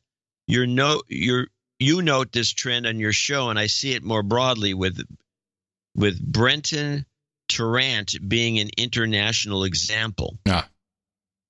Christchurch. What? That was the Christchurch shooter. The Christchurch. Okay. Mm-hmm. The effort to make the Notre Dame fire a religious reawakening towards national unity seems to be failing. By the way, before I want to get this out before I forget, apparently there was a whole plan already for Notre Dame, and this, so it's not going to be restored. It's going to be rebuilt with this plan that has been around to transform the Delacy, so the island itself that the Notre Dame is on, into Europe's leading tourist destination just in time for the 2024 Olympic Games. Adds another little twist to that, doesn't it? Because no one wanted to turn this thing into that they rebuild the Notre Dame with the front part the same, and they modify the rest of it and they need to add two things to make it really, especially if they're going to do what you just described, which I believe is true. It's true. Is add a casino. Yeah. Yes. In the church. And a roller coaster. And a roller coaster around the Notre Dame. Exactly. I think now that would be fantastic. I think so. Yeah. Or maybe just I think you're right. The roller coaster. Just sell the whole island to Disney. Thank you. Onward. Anyway, our night continues. Global warming, while an AOC and Macron issue seems to be losing momentum. I have observed more Islamic scholars rather than the born-again Muslims engaged in social media replies to hate questions and similar engagement from other religious scholars. These scholars point out the context of extracted quotes from religious references to stern debate. I do not believe this is just a coincidence given the pressure to regulate social media. Perhaps like Representative Omar's gradual shift from traditional colorful head cover toward Wahhabi subdued colors, we can follow the money. I expect a new enemy is being researched for global news networks. This quote, while being served in a crowded restaurant in Beijing, quote, too many people, we need a war to fix this, unquote. That's a food service worker. Food service workers around the world are the best source of public sentiment. That's probably true. The Sir Onimus of Dogpatch in Lower Slobovia. Thank you so much. It's always so nice. He has great. It really turns this segment into content of valuable proportions. Because he gives us a report. Yeah, that's fantastic. We don't know who he is or what he does, but he's obviously travels a lot. And it's always appreciated. Thank you so much, Sir Onimus. Onward to Don Tommaso di Toronto. Di Tomato? He's Kettleby, Ontario, 34567. Greetings, John and Ab. It's been a while since my last donation. He needs a de-douching. You've been de-douched. He's going to be in Seattle today, the 2nd, and I'll try to invade the Seattle meetup. Oh, good. To bring Scandinavian cheer, I thought it said order, to the Pacific Northwest proletariat. No jingles, no karma. I think you tweeted this video out too about, was it Edmonton? Canada, the guy, he went behind it looked like Los Angeles or San Francisco, basically. Just tents, people living in the parks. No, that's Vancouver. Was that Vancouver? I think that this is just... I think it's Hastings Street or something. This is just all over the world. This is happening all over the world. Well, mostly on the West Coast. I mean, it is happening all over the world, but the West Coast has got the worst case scenarios. Is it just... Dallas will be next, by the way, because of their new district attorney. Do you think that it's just... Because what happens is, and I think that it's now even under review...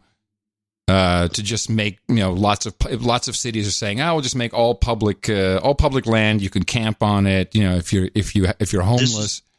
Yes. This is local district attorneys are making these decisions, and they're allowing the cities to deteriorate. Dallas will be next. And you may be right.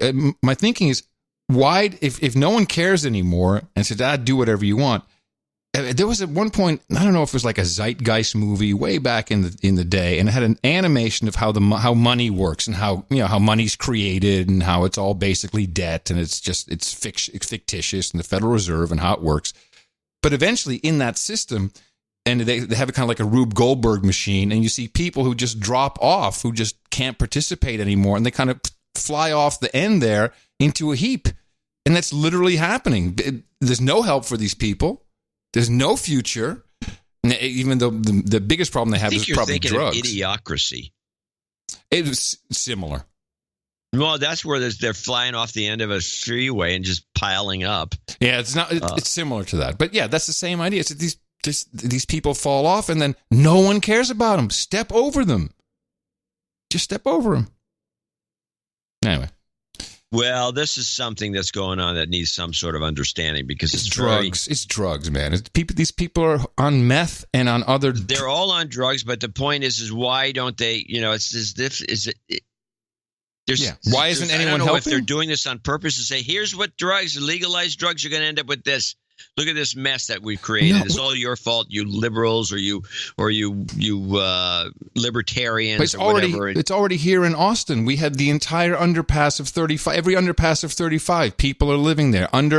Right next to the new Google building that's going up downtown, there's another bridge. People smoking meth and crack underneath that, and it's right near the library. Same story, and it's just allowed. Nothing is done except say yes.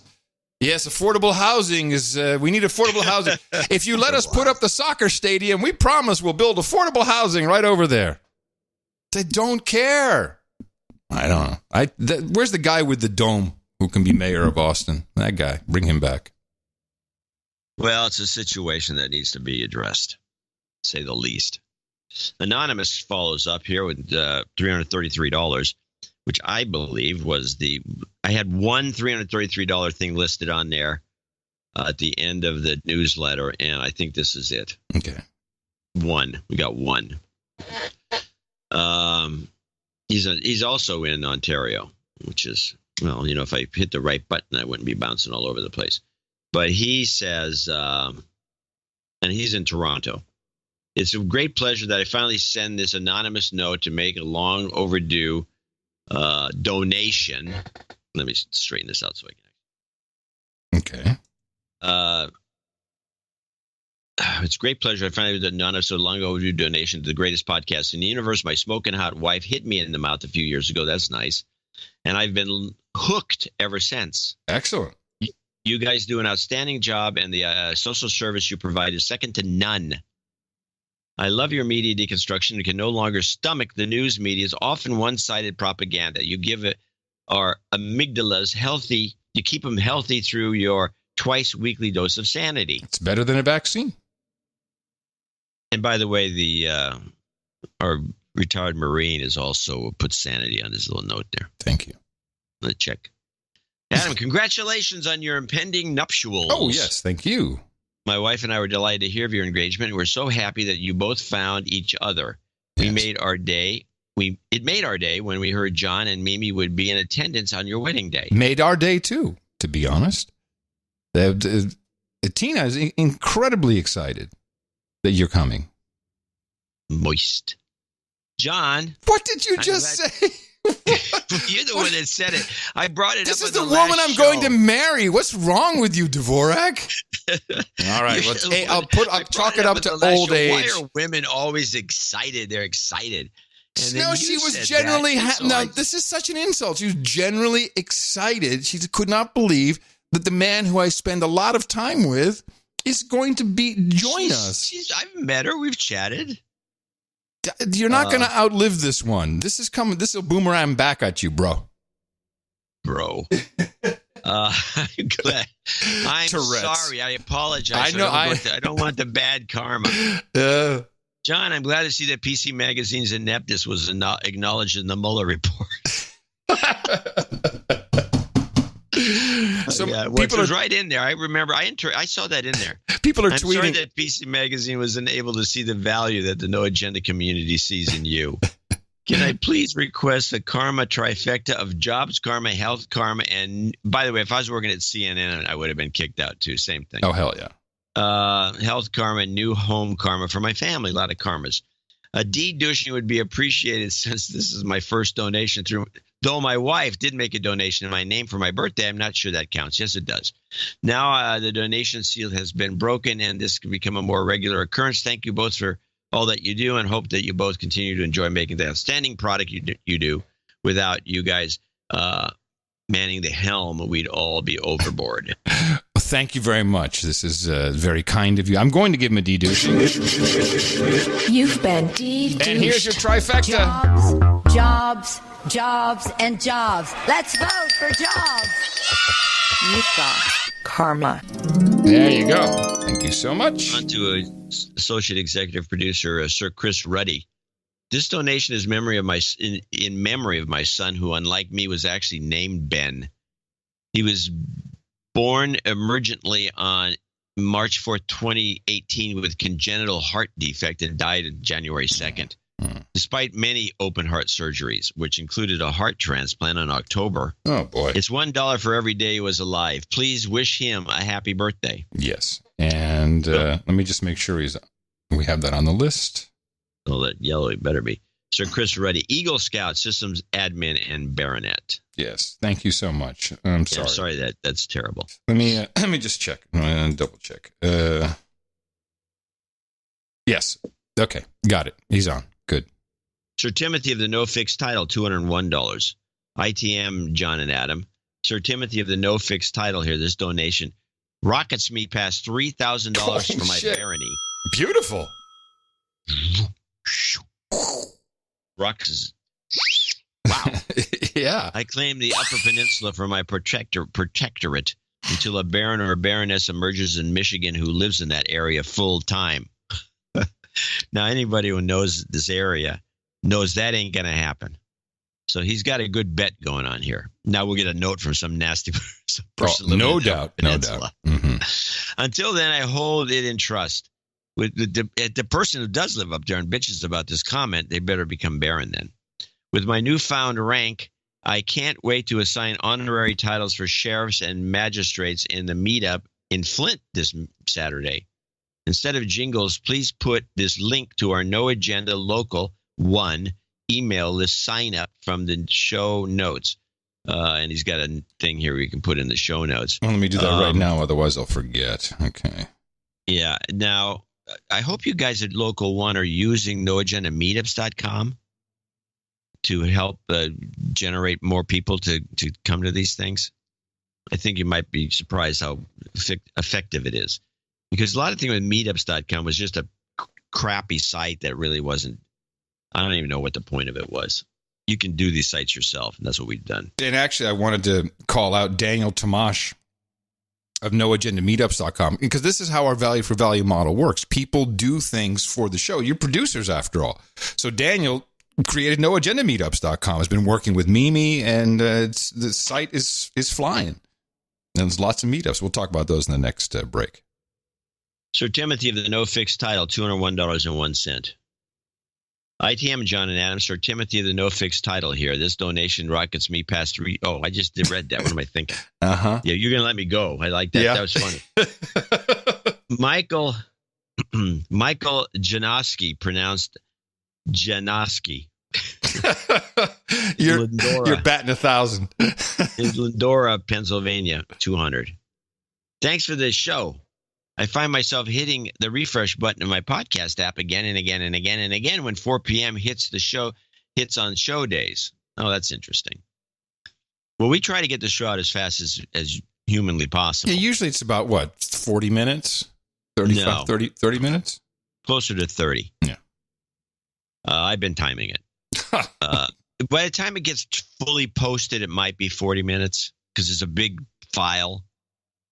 Yeah, the show is ready to go because we don't edit anything. We just, it's except for the beginning and maybe just chop off, just tighten it up. But then it's all the credits. Make sure we get those right because people are very particular. Have to pick the art. Yeah. We have to come up with a title, and then usually John's ready to go and let me do all the work. But I always say like, hey, so tell me, what are the kids doing? I just let it, and he goes off on some story, and I'm like, it's fun to listen to John while I'm doing all the rest. I'm just your entertainment. You are my entertainment. This automatic download check just takes too long for my patience. I've been a long-running douchebag. Please de-douche me with this donation. You've been de-douched. Signing up for the layaway plan. I will unfortunately miss the Pittsburgh meetup and hope all the success to the folks going. Please grant me jobs, karma. I'm looking for the next step in my career, hoping for the karma. The karma can do its magic for me. And that was from Michael Janoski. Thank you very much. Jobs, jobs, jobs, and jobs. Let's vote for jobs. You've got karma. Do you remember where the jobs, let's vote for jobs comes from? It was very early in our show. It was Obama time, wasn't it? It was Obama, but it was early Obama. Yeah. What was the point? Save or create. It was the cap and trade bill. Oh, I thought it was just about we saved or created jobs. I remember that. No, this is the cap and trade bill. Really? That's where Gomer came out and said crap and trade.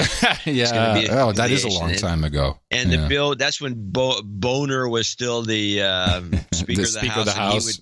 He had the thing. He says, we just got this last night at midnight. Oh, We're supposed to vote on it. Yeah. And she goes out and says, we got to vote for it because of jobs. Somehow it's going to create jobs. Yeah.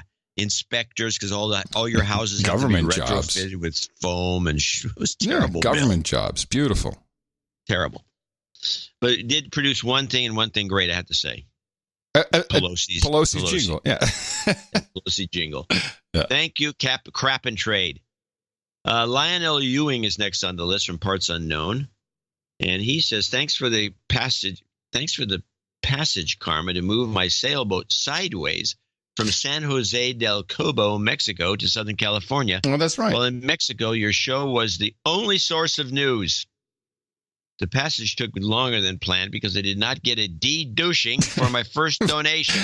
What? Can I get a de-douching this time and some jobs, karma? Yes, of course you can. You've been de-douched. Jobs, jobs, jobs, and jobs. Let's vote for jobs. You've got karma. Well, he says sideways is yacht, sailboat, is being refitted to sail around the world. So he's going to go on a... Oh, so wow. He needs the karma for sure. Well, what he needs is an APRS transmitter so we can follow him. So we can follow him. Oh, that would be great. Yeah, you should do that. Let up a balloon from time to time with a wire or something like that, and we can follow a transponder, kind of a blip. I'm sure there's more than a dozen people that would be interested in that. And they all listen to this show, coincidentally. Yeah. That's right. Esmeralda Gack in Ripon, Wisconsin, is last on our list, $200. And she wrote a note in. Curiously, my Squirrel Mail search feature is not working. It's gone belly up.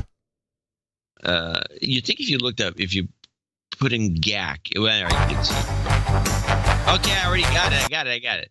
Kill that thing. I hope I didn't request too much if I did just the de-douching check and the jobs karma. She did two separate donations, started with the $50 a month subscription and made a one-time $200 donation. Dear esteemed guardians, no, you get the full tilt here, Esmeralda. ITM, and thank you for your courage, the full tilt. What does that even mean? ITM, and thank you for your courage. This show is invaluable to my mental health and sanity. Thursdays and Thursdays are my favorite days of the week. That's good. Ours too. Yeah, Thursdays and Thursdays. So a deep thank you is in order. Please keep up the great work as long as you can before it starts to impact your own health and sanity. This is actually good for our health. Yeah, this is how we stay sane. Thank you. It's exactly right. Do it for the good of the society and mankind overall, and they keep the lights on, of course. Well, as long as we keep the lights on. If the lights can't be kept on, then we got a problem. Lack of help, then that's how it ends. Please or the government. Please de-douche me, as I've only once donated when I mailed you a card and $3 cash. I still hope cash is king. You've been de-douched. Please do a douchebag check for producers who were brought to no agenda in recent years, especially in the Trump era, by the podcast Pod Gods with a Z. Z, as she puts it. Hold on. With hosts Geo and Lax. I have it here. Douchebag check. No, douchebag check. There's your douchebag check. I don't really know how a douchebag check works, she writes, especially if people are on a subscription under 50. I'm guessing they'd email you guy anonymously. I hope I'm doing this right. I don't really know if I'm allowed this one, but I'd love a plug for superfangiovanni.com. What? How do you spell that? SUPERFANGIO Fangio. Vanni, VANNI. Where you can find what used to be the classic Loveline podcast. Huh. For anyone who used to listen to it on podcast one, it's now called Get It On. Huh. On all your podcast players at superfangiovanni.com. A necessary backstory below. Go podcasting. Jobs karma for my smoking hot husband who is currently looking for a new job in electrical trade in central Wisconsin, whose recent inheritance is funding my damehood. Yep. I hit him in the mouth regularly. And he's actually a big fan, but has yet to listen to an entire episode. I guess he gets bored. I have to elaborate and explain things to him when we get together, or when we listen together, which is the only time he listens. But since he's paying my donations, I can't truly call him a douchebag. Sorry for the long note, and thank you for the immeasurable value to bring into my life on a day-to-day basis. Oh, thank you. The long-winded, liberal, occasionally friendly troll and future dame Esme.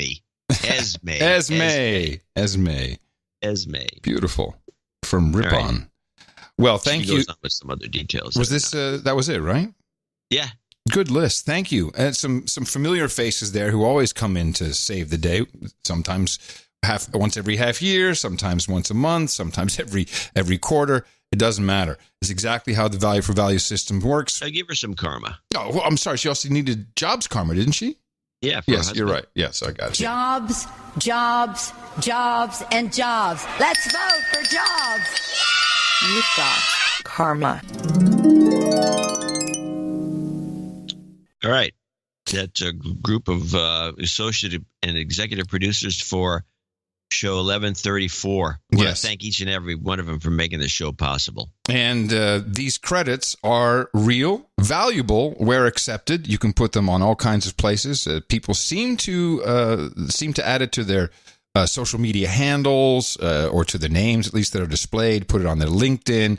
You can probably say executive producer or associate executive producer of the No Agenda Show, episode 1134. You could even add in parens, according to the Mueller Report, the best podcast in the universe. And you can support us for our next Thursday show on Sunday. Dvorak.org/NA. I think you've got enough deconstruction to hit the water cooler and propagate. Our formula is this. We go out, we hit people in the mouth.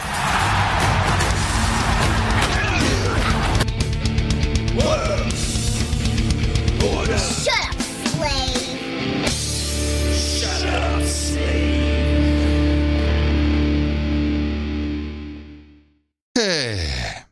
I wanted to talk briefly about the measles and the MMR vaccine. Yeah, where's our jingle? Do we have a vaccine jingle? No. I don't think so. Oh, you're saying, hey, producers, where's our vaccine jingle? Is that what you're doing? Well, I was thinking measles specifically. Yeah, I don't think we have anything. Now, the reason why I'm following this is in the early days of this show, I caught a financial conference. It was J.P. Morgan or something, some of these outfits, and they have all the analysts, and everyone comes over and they talk about how great their company's going to do. And the pharmaceutical guys, I don't know if it was Merck specifically, but it was the pharma guys were showing it was a pharmaceutical conference. That's what it was. We're all kind of showing the same PowerPoints, and I might even have those somewhere still, but they're publicly available on their website. They're not hiding it. And the big bonanza, the big boom was going to be vaccines. Vaccines is where it's at. And we did have a real odd period. I don't know if you remember, where they had coming out with vaccines against smoking. All kinds of, which they called it a vaccine. It's like, that's really odd, but okay. Yeah. So then, at anything they could, they just labeled vaccine, and it died down a bit. And, we've had the anti-vaxxer controversies, and we've had, kind of bubbling along. And now this measles is really cropping up again. And this is the latest news, came out just recently. Right. Interesting story here. A cruise ship has been quarantined in the Caribbean. A, Liz, why? And B, whose ship is it? A measles outbreak. Reports are now crossing right now. It's happening now. Owned by the Church of Scientology off of St. Lucia. 300 passengers and crew have been told by officials in St. Lucia, the Caribbean island, do not leave because a female passenger has measles. Measles it can be contracted via coughing. It can go airborne via sneezing. One person can infect up to 18 other people. This boat was supposed to leave on Thursday. So the passenger and crew are told you're... Did you ask me to stop? Yeah. Oh, I'm sorry. I didn't hear you yelling. I only yell at once. One person can infect 18 people. That was her stat. 18, specifically 18. Not 19. Not 19, not thousands. No, just one. I guess that's 18. Yeah. Where does that number come from? Hey, I'm suspicious when I hear something like that. The CNBC, man. They know their numbers. Via sneezing, one person can infect up to 18 other people. This boat was supposed to leave on Thursday. I think what she's saying is that if you sneeze in the air, the droplets... No, she never said that. She said one person can infect up to 18 other people. So if I've got measles and I kiss 100 people... Only 18 will get it. Only 18 will get it. Mm-hmm. All 18 of them men. Measles it can be contracted via coughing. It can go airborne via sneezing. One person can infect up to 18 other people. This boat was supposed to leave on Thursday. So the passenger and crew are told you're not allowed to disembark, but that the boat can leave port. It is not being prevented from leaving port if it wants to leave. So that's the issue right now. Stop again. Is there any producers or anybody that works at this network that you can't leave, but you can disembark? The ship could leave. The ship could leave the port, but people couldn't leave the ship. Oh, okay. The boat can leave port. It is not being prevented from leaving port if it wants to leave. So that's the issue right now. Highly contagious. The virus can go airborne. It stays in the air 1 hour after somebody coughs, and you can catch it if those droplets are hanging in the air. We'll stay on the story for And the ship is owned by the Church of Scientology. The Church of Scientology, that's All right, correct. got it. Check those Dow 30. I love that. I didn't know that. That must be the Sea Org. I would think. Oh. Maybe they have more than one boat, but I thought if you were a clear, no, but you know what? Got on this boat, you couldn't get sick. Oh, John, come on! It's just saying again, religious nuts, whether you're Orthodox Jew nut or Scientology nut. Oh, you don't get vaccinated, probably. I don't even know what the rule is with Scientology. There's a subtle message here. Subtle?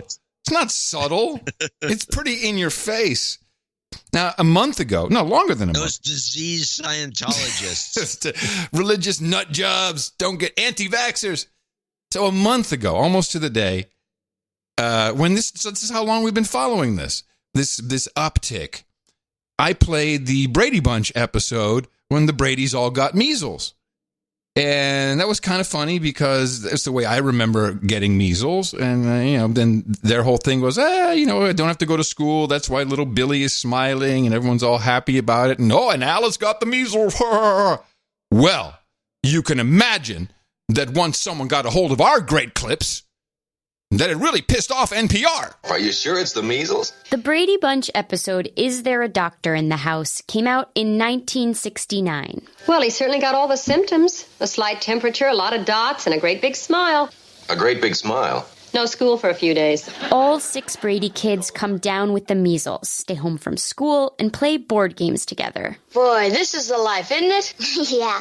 If you have to get sick, you sure can't beat the measles. That's right. No medicine. Inside or out. Like shots, I mean. Don't even mention shots. Yuck! People who are critical of vaccines bring up the episode often, like Dr. Tony Bark, who testifies against vaccines in courts and public hearings across the country. So, what do former cast members think about their show being used as evidence measles is not such a big deal? Actress Maureen McCormick played Marcia as a teen. Marcia! She says she found out a few months ago that an anti-vaccination Facebook group was circulating memes of her with the measles from that episode. She was furious. I think it's really wrong when people use people's images today. So what she's really pissed off about is she got a dumb deal back in the day, has very low, any residuals, and she's like, well, they're using my face to promote something. I'm not making my money. That episode, she was furious. I think it's really wrong when people use people's images today to promote whatever they want to promote. As a mother, my daughter was vaccinated. And she says she got the measles as a kid before the vaccine was introduced. It was nothing like the Brady Bunch episode. She got really sick. Lloyd J. Schwartz is the son of Sherwood. Too bad they didn't have any clip of her saying that herself, but we'll just take NPR's word for it. It was nothing like the Brady Bunch episode. She got really sick. Lloyd J. Schwartz is the son of Sherwood Schwartz, Brady Bunch creator who passed away in 2011. Yeah, I would be sorry because he believed in vaccination, had all of his kids vaccinated. Everyone who caught the measles in the Brady Bunch was fine by the next episode. And most people who catch measles in 2019 will be fine too once they recover. But that's not always the case. The virus can cause pneumonia, in severe cases, brain swelling and deafness. You will die. So yes, of course, I want to reiterate, we're semi-vaxxers. I've had my vaccinations. My daughter's had her vaccinations, but I think you can overdo it a little bit. Well, I'm going to say this. I was thinking about this because I've been called out as a vaxxer when I'm not. I hate it when they're anti-vaxxers. Smallpox vaccine in me. Damn, you're really old. Nobody else does. No one has that one anymore. I always say when somebody says, well, okay, then I would advise you, if you're going to call me out, to go get an HPV vaccination. Yes. If you're all in on this, go get an HPV vaccination because it does prevent certain number of throat cancer in boys. Perhaps. You can say it to men and women. Cancer. Yep. You can say it to men and women. Yep. Yeah. So I men in particular, go get this vaccine. But look it up before you go get the vaccine. Look up a little details on its side effects. But since you're all in on this, go get that vaccine. Unless you get that vaccine, you got nothing to say to me. Because if you're not going to get that vaccine, then you're in the same boat I am. You're a semi-vaxxer. You can't start to condemn me unless you get the HPV vaccine. And if they go get that, fine, you can yell and scream. There's also, I got a very interesting note from someone that that a lot of this measles scare could also be related to Fifth's disease, which I'd not heard of, and it has very similar symptoms. Have you ever heard of this Fifth's disease? I'm all ears. Go. Hold on. I just go. Yeah. Go. I'm looking up the damn Wikipedia page. Go. Oh. So I had it, and I just had to click on the link. It? Fifth, like fifth. If like Foxtrot. Fifth? Maybe this guy's got musical issues. He can't keep a beat. Fifth disease. Erythema infectiosum, or fifth disease, is one of several possible manifestations of infections by parvovirus B19. Oh, it's a parvo. Yes. What is a parvo? Well, that's like a dog virus. The name fifth disease comes from its place on the standard list of rash-causing childhood diseases, which also includes measles, that's first, scarlet fever, second, no one talks about that, rubella, third, Duke's disease, but is really no one has ever seen that one, and sixth is roseola, but fifth is the fifth disease. And you look at these kids, it's also known as, was it slap cheek? Because it looks like your cheek has been slapped amongst all the dots. Anyway, why is there no vaccine for this? It looks just as shitty. That's the same type of thing. There is a vaccine for parvo for dogs. Okay, well, the perfect opportunity to start giving it to humans, because let's check in with Wall Street. A lot of earnings coming out this morning. Let's start with Eli Lilly. Looked like kind of a mixed quarter, and you can kind of see that in the trading this morning. Eli Lilly trading down a little bit there. Moving along to Pfizer, that one coming in, beat and raised for new CEO Albert Bourla. This is his first quarter as CEO of the company. He started January 1st. Pfizer did $8.9 billion in stock buybacks in the quarter. They've got another more than $5 billion in share repurchases authorized. So they've been spending a lot of their cash there, but everybody's always wondering about M&A for them. We'll round it up with Merck. That one coming in a beat as well, as you just detailed earlier. They're setting growth in oncology and vaccines there. In oncology, of course, their major drug is Keytruda, that huge immunotherapy cancer drug, coming in at $2.27 billion. That was actually slightly less than what analysts were looking for, but you do see the stock up 2.7% in the early market. One more thing to note on Merck. They make the MMR vaccine. That's the measles, mumps, rubella vaccine. And they cited growth there for their pediatric vaccine business because of higher demand in the U.S. and in Europe. So we'll see whether that continues with the current outbreak, guys. Yeah. Let's see if it continues. I hope it continues because the stocks will go up. So they beat earnings. Surprise, surprise. Makers of the MMR vaccine. So now, if we just put ourselves, I think we have a show assumption that a lot of what's happening with vaccines and how they are portrayed is for profit motives. Why would it be any different than any other branch of the big pharmaceutical industry? Except this has been put into our heads as fear. You'll die.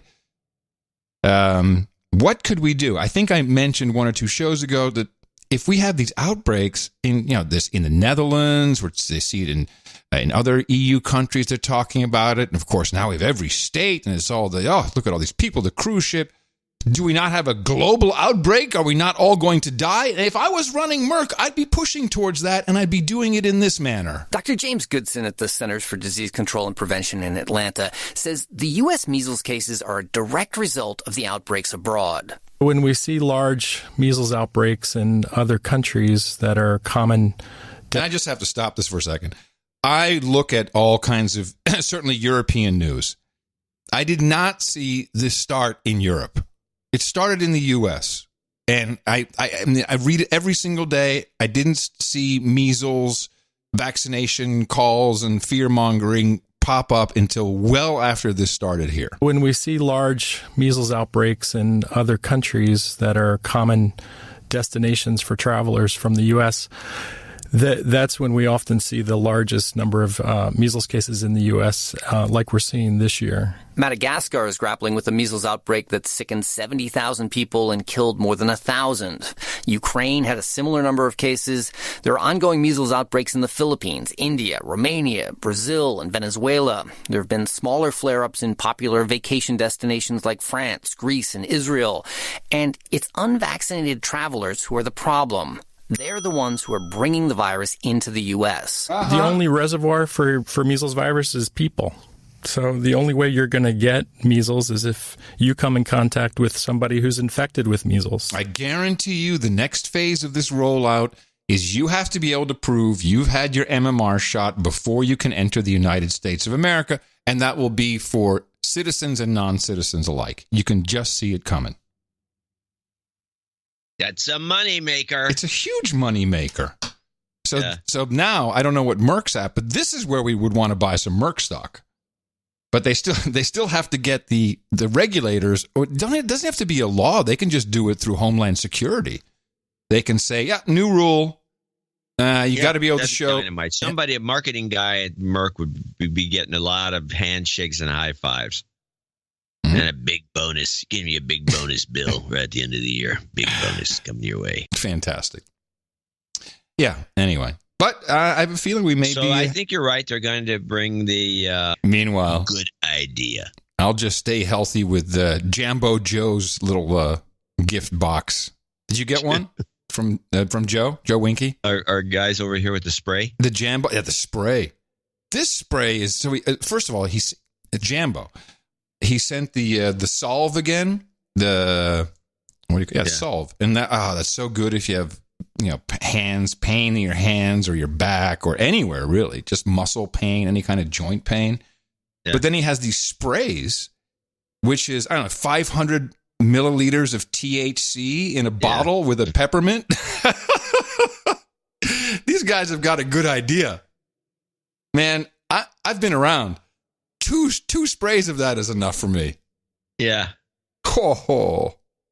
You had a booster, get a third one. It can't hurt. This is literally getting them. Literally what they're saying. It's just distilled water anyway. So now let me give another strategy to the politicians. I would say Trump could do this. Any Republican could use this strategy. Where do you think these measles are coming from? Illegal immigrants. Well, that's what I'd be saying. The idea that the right-wing talk radio guys have brought out months back. Oh, I'm sorry. Sorry, I don't listen to that. Why you should. Why do you have to be so sarcastic? Oh, I'm just a sarcastic guy. Okay. I'm concerned about something. What are you concerned about? Well, stop. What are you concerned about? Oh, I'm not going to say what I'm concerned about. You'll find out later. I would say that this idea has already been brought forward. Also, the TB, tuberculosis, uncurable TB, is coming in from Mexico. Measles is coming in from Mexico. Leprosy. Leprosy? Well. Oh, that would be cool to bring that back. I threw that in, but that's a good one. Leprosy is out there. Yes. We must have a doctor that can tell us how to cure it. I forget what happens if we get it. How to cure leprosy? How to cure leprosy? I thought it was incurable. No, leprosy is very curable. Otherwise, it'd be leper colonies still. Well, we do have Steiner Ranch here in Austin, but I don't know if it's... Well, that could be a leper colony, but we don't know for sure. All right, let's talk about Venezuela for a moment. Let's see. Surely you have some clips. I've got a couple things. No, I got nothing on Venezuela. I did have something, and I didn't keep it because it was just this guy going on about there was a coup against me, and I'm still here standing. And now they got this new guy. They're introducing some third guy. Yeah. Okay. No, I'm going to besides Guaido. I'm going to pick it up right there. Okay. So first of all, shame on the neocons who are doing this. Bolton, Pompeo, God knows who else. You guys are playing the game from the 80s and 90s. It's so easy now for anyone with half a brain and some friends on the internet to see that, Guaido is there and he has troops and these guys have brand new uniforms with the creases still in the side. You got fat Americans walking around with underneath their clothing, they've got armor on. You've got guys wearing their American helmets. We've got M16 rifles, all the wrong equipment for what they would have there. We're not stupid. And of course, because of the internet, not only do we know this stuff, but the disinformation gets way beyond what you guys can do. You cannot control it. They can't control it anymore. Because typically, in a wag the dog scenario, all you need is that they had the camera. It's all been Wait, hold on. Are you, because you're talking to somebody, are you talking to the intelligence community? No, I'm talking to the military. Okay. Military intelligence. And let me tell you, on the ground, boots on the ground, boys and girls who are deployed, they're sick and tired of it. They do not want to deploy. They don't want another phony war. It's becoming a problem. They see it too. It's like, this is bullshit. I don't want to go there. So what did they do in this old wag the dog situation? They got up on an overpass. That's where all the professional video you saw, which is pretty much, have you seen a whole bunch of selfie cam stuff? No, mainly was shot from the bridge, from the overpass. You see an armored vehicle drive over people. It could have been anyone in that. They both have access to that. But it's really a small crowd of guys up there, and it's obvious that, they even have the purple band. Hey, don't shoot me. I'm one of the good guys in my purple band. This is all mercenaries. They're all, but wait, let me finish. So you showed videos of some smoke and some people, getting roughed up and, maybe a shot or two. And that used to look really scary, but now we see that it's just a small bits of isolated occurrences, and it got no traction.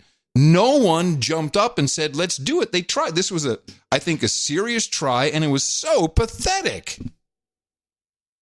Well, a couple of things. I think you're right in every way. It is pathetic. I think it was a serious try. I don't know who was behind it. I'm more inclined to think CIA. Yeah, it's totally CIA. Totally. But I'm reminded of a clip that we played about a year ago about some ex-spook that was discussing the Guatemala takeover, where we took over the radio station and started giving fake reports to drive out the government, because they were afraid there was thousands of troops headed their way. There was nobody coming. It was just a big bluff.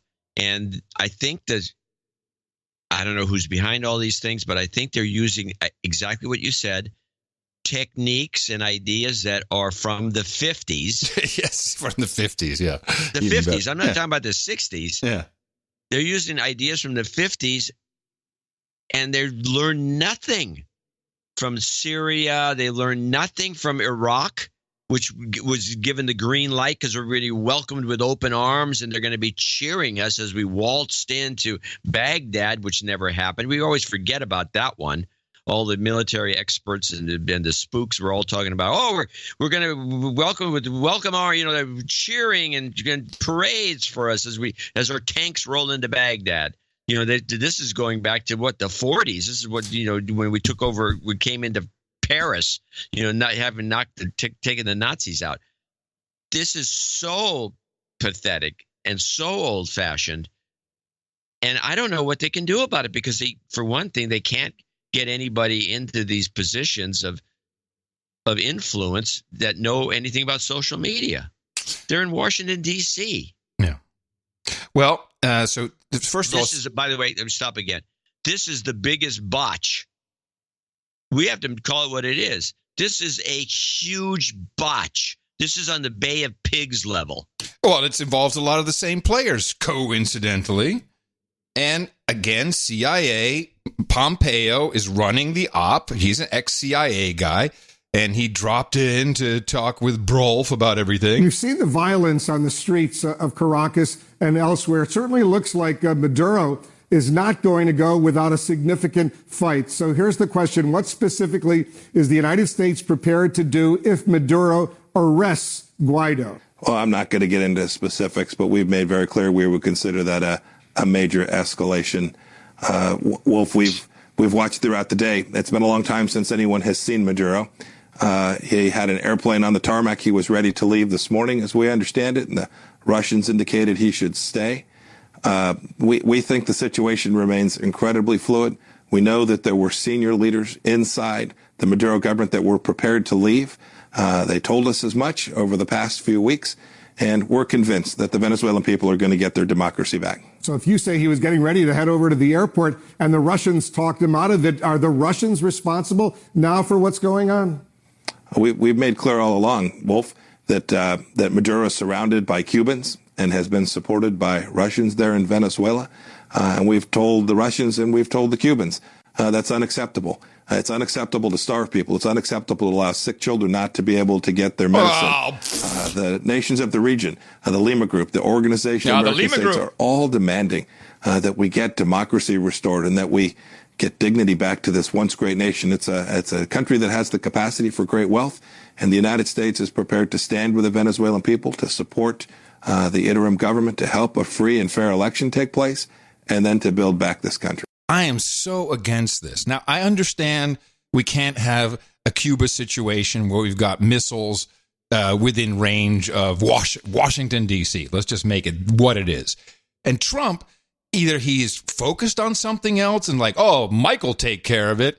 Whatever it is, this is an impeachable offense for allowing this bullshit to continue. And people are not stupid anymore. Trump may understand that he can reach people with his Twitter, but he also has to tell them what's going on in some terms that they can understand, because now we're just finding out for ourselves, and it's bullshit what's going on. And as I've discovered, Guaido is just the beginning. That's just the front man.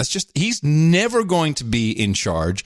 His only job is to bring Leopoldo Lopez back. And that's the big news from this botch and this debacle, is Leopoldo Lopez was brought out with Guaido, and this is the guy who was supposed to do it. But I think they completely failed. That's why you see Guaido like going, with there's like 8 people around him going, yeah, whatever, bro, because they could not capture the attention.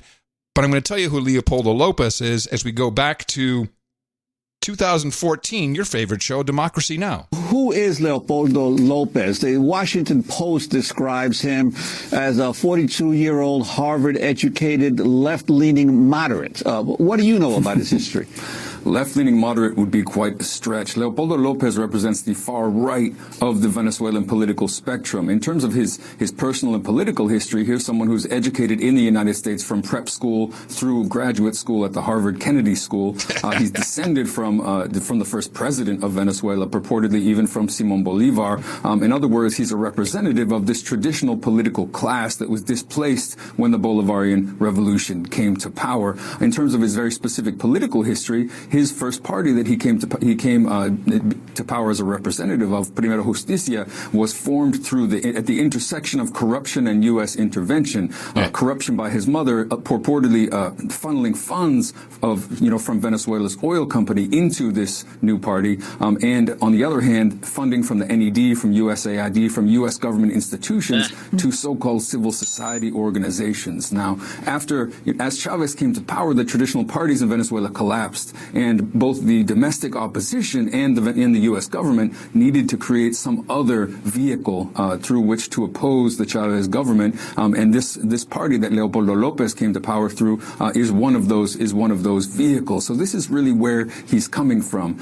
In this moment, though, even his former compatriot from that party, Enrique Capriles, who was the unified presidential candidate for the opposition in April, has realized that the line of taking street action in an attempt to oust a democratic government is simply not going to work. And Leopoldo Lopez, as well as other far-right leaders like Maria Corina Machado and Antonio Ledesma, have really gone all in with this attempt to oust the government. So that's the guy you want to be looking at. That's the guy who was supposed to make it all happen. That's who Guaido brought out onto the streets, and it failed. And let's be honest, this is only about turf, oil, and drugs. Lots of drugs. You can even cut it down. You can even cut drugs, that down to one drugs. Thing. Just drugs. No, oil. No. I think drugs oil may be is the largest reserves in the world, bigger than Saudi Arabia. Yeah. Drugs, who cares? And for those of you who think, it's just a crackpot and the buzzkill, just talking about all these conspiracy theories, I have one for you. A United Nations report just came out about the white helmets in Syria. I believe we have discussed many times how it looks like they were just faking the gas at the sarin attacks. And the only domestic news channel I could find to report on it was One America News, which has a very unprofessional read, but you'll get the details. At least 40 members of the terrorist-linked White Helmets have admitted they staged fake chemical attacks to provoke retaliation against the Syrian government. Members of the group, who won an Oscar for their Netflix documentary, came out in recent interviews for a study presented to the United Nations and confessed they had, in fact, faked the attacks. The Academy should take that award back. According to Maxim, why don't they? Because this report will never... Listen to the report. You'll never hear about it again. Faked the attacks. According to Maxim Grigoriev, the director for the Foundation of the Study of Democracy, the White Helmets provided a detailed description of the methods commonly used by their organization to fake the scenes. The admissions came after a thorough fact-finding mission carried out in Syria, which uncovered numerous members of the terrorist-affiliated group, as well as dozens of other actors who took part in the fake attacks. Grigoriev explained the participants were often innocent bystanders who were taken advantage of by the White Helmets. Many were living in poverty and agreed to participate just to earn a few dollars to buy food for their families.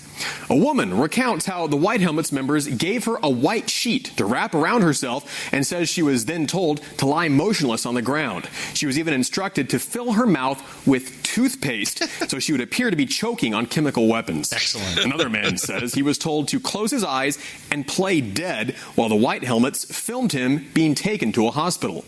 And in Douma, the site of last year's chemical attack near Damascus, a White Helmets member says that local children were given candy as a reward for acting like they were sick on camera. All right.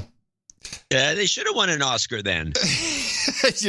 Yeah, the wrong category. That was the documentary. It should have been best acting by a group or ensemble. I'm going to show my support by donating to No Agenda. Imagine all the people who could do that. Oh yeah, that'd be fab. Yeah, on No Agenda in the morning. You know, it's too bad that these people don't get a chance to listen to No Agenda. We could tell them that next time this happens, they should ask for SAG minimum. Yeah, scale. You know, they could probably you could get double scale for a risk factor. Especially if you're having to choke on toothpaste. But most importantly, they need to get in the union so they can get their retirement benefits. Yeah, and free DVDs. Baron Latikin is at the top of our list to thank for show 1134. He came in with $178.67, followed by Abby Vensky. It's pronounced like Vensky. Okay. I should also know how to pronounce Wauwatosa, Wisconsin. Abby Vensky in Wauwatosa, Wisconsin. She says she wants to wish her very awake fiance, Brad Horowitz, a happy 33rd this last Monday. Thank you for keeping Brad sane with your 2X Week podcasts. Yep, we will put him on the list. He's on. Vensky. Jeffrey, by the way, I like these people that send a little pronunciation hints. It helps. Well, yeah, if you got a name like Vensky. Jeffrey Breyer, $102.38. What was that? $102.38. Is this still this thing you're concerned about? What? Well, you were concerned about something, and you keep mumbling about what was that. I mean, are you okay over there? This was the mic stand. I'm unlike you. I have a mic stand, and with a boom on it. I've said I don't know. I guess this wasn't really shown in the picture of my studio that I put in the newsletter. It was obfuscated by your ham radio rigs. Yes, I had plenty of them. And so there's a lot of wires on the floor. Mm-hmm. And sometimes the stand gets on top of them and then it falls off. Okay. Where is Jeffrey Breyer, $102.38. Oh, and he says $51.19 is enough for all you guys do, so I doubled it, even if it's nearly 150 Canadian pesos. He wants to call his brother out, Kevin, as a douchebag. And I will remind everyone that for both Scandinavia and Australia, we will accept $200 in your own currency as an associate executive producership, $200 US, even though you fall very short. But that's the brotherly thing to do. Yes, because at one time their numbers were higher than ours. That's right. And yes. If you remember during the Iraqi War. Yep. And we benefited from that, so we're giving back. Well, I don't know if we benefited. Boss von Bruegel, $100. Parts unknown, but he's in Deutschland. Keep up the amazing work, Adam. Adrian Ramos, $84.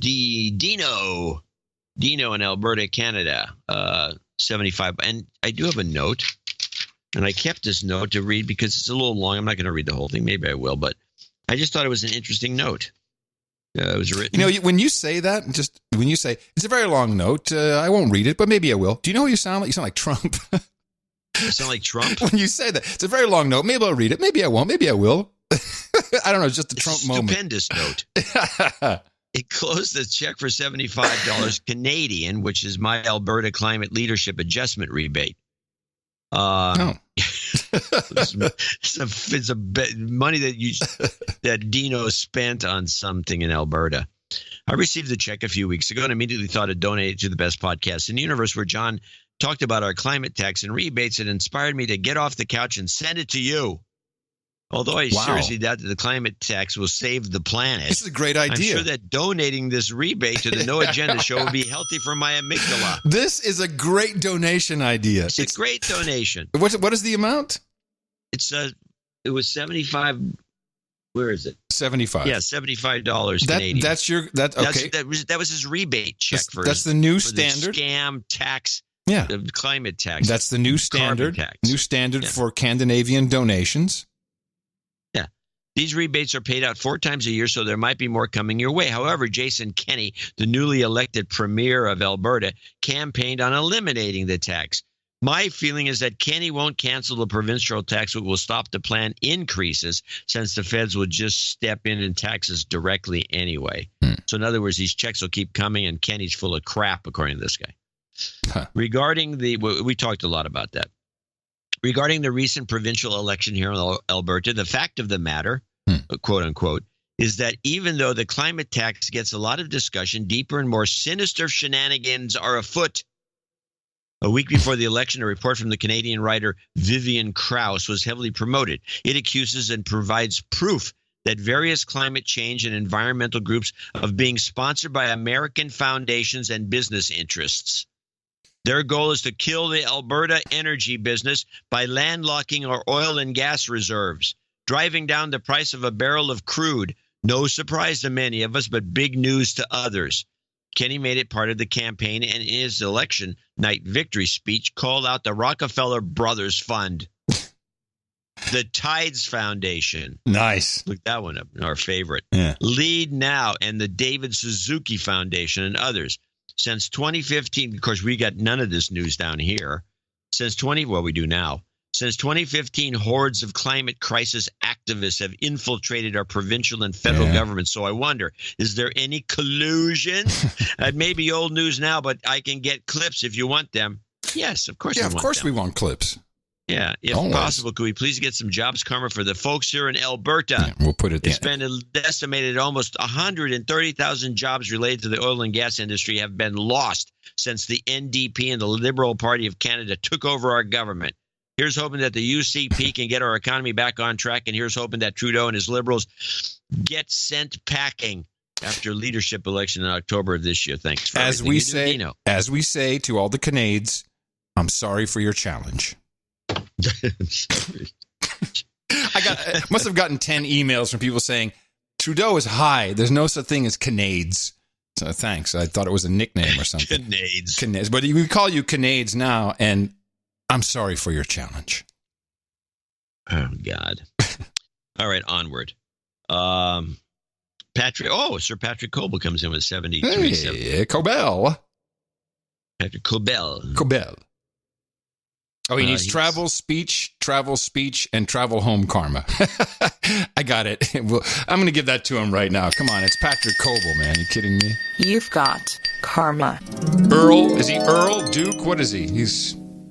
He's up there. Make sure that the travel or the Alberta karma comes in at the end. Sure.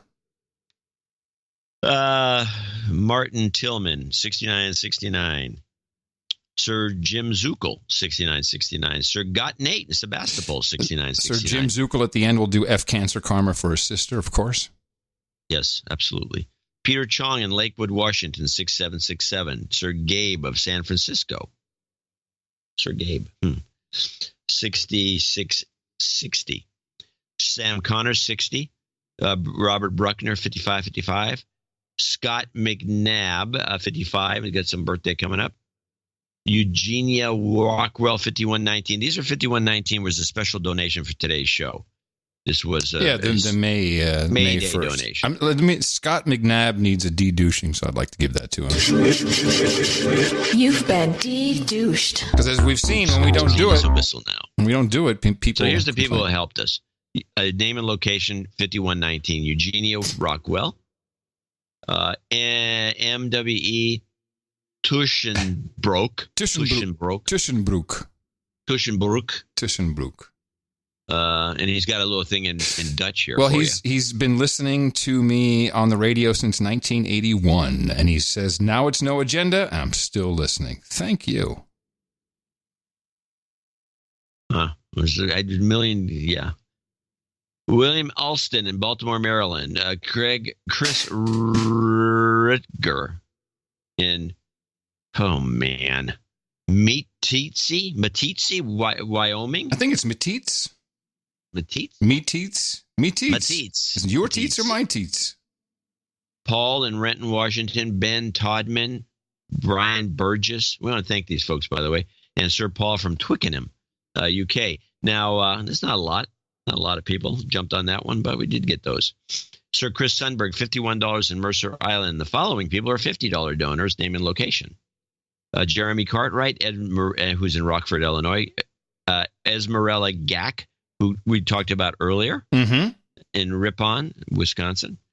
Michael Janowski in Lindora, Pennsylvania. Bradley Ledin, parts unknown. Andrew Oxenham, Blake, or Blake, as he'd be called.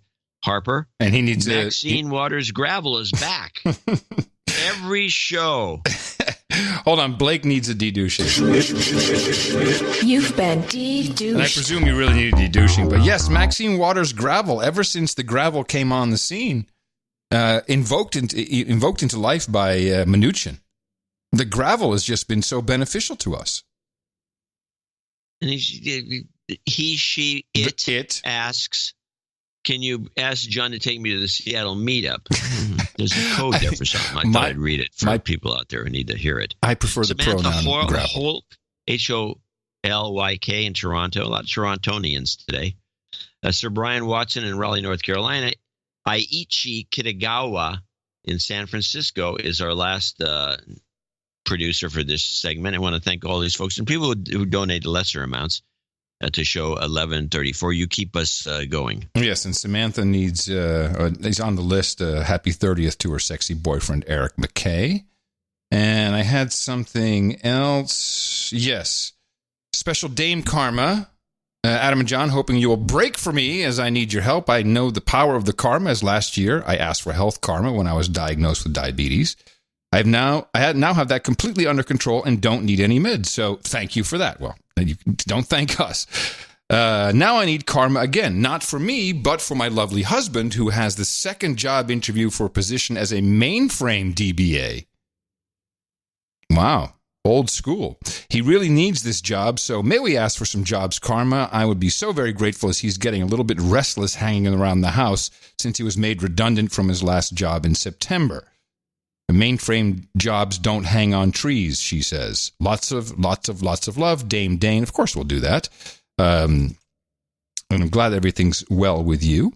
And while we're at it, let's talk about the meetups. We already thanked Daniel for noagendameetups.com. We have quite the list. May 2nd, that would be today, is the Seattle meetup. Let us know how that goes. I wonder if they're doing it after the show? Yeah, it must be. May 4th in Baltimore, Maryland. Also the 4th, Flint, Michigan, Part 1 and Part 2. May 5th, the Brussels, Belgium meetup. The 18th, Cincinnati, Ohio. May 25th, Eastern North Carolina and Pittsburgh, Pennsylvania. And again, on June 6th, if you miss it on the 2nd, another meetup in Seattle. And on June 8th, Oklahoma City. Go to noagendameetups.com to get all the information. Or start your own, actually. And I really want to thank everybody who, all the producers who helped us with the show today. Good notes, good information. I like that. I like it when we have stuff to talk about during the segment. And appreciate the value you are getting out of this, because you're showing it to us, and we really appreciate that. Please, everyone else who didn't, you know that you're less than 1% of the entire production audience. Go to Dvorak.org/NA as requested. Fucking cancer! Jobs, Jobs, jobs, and jobs. Let's vote for jobs. You've got karma.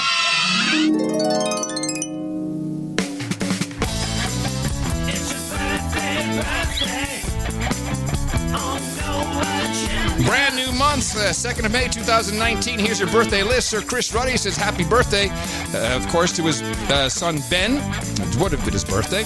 Abby Vensky, happy birthday to her fiance Brad Horowitz. He turned 33 on the 29th. Scott McNabb will be celebrating on the 6th. Samantha Holick says happy birthday to her sexy boyfriend Eric McKay. And our very own Eric the Shill from the back office says happy birthday to his smoking hot wifey Danelle, who celebrates on the 4th. Happy birthday from everybody here at the best podcast in the universe. It's your birthday, yeah. We have a knighting, which I'd like to do. Let me see. No, we have a daming. Haha. Did we read her note? Did we read a Kim Smith note? John? Did we miss it? That's interesting. There was a note, I remember. Let me see if there's something I printed. Because maybe she closed out the gap and I don't see it. Or yeah, maybe I she think just that would be it. Or maybe she just counted it all up and I got no. I want to make sure if she had a note that we give it to her. And this would be Kim Smith, no? Is it Smith? Yes, Smith. Well, now you can play the jingle. Okay. That's right, ladies and gentlemen, we cannot do a daming without finding the appropriate notes. That means we head over to the latest technology. If you're in 1975, it is the one and only Squirrel Mail. John C. Dvorak can get any note from that thing. He can pull up any type of information. Yes, ladies and gentlemen, it is the one and only Squirrel Mail.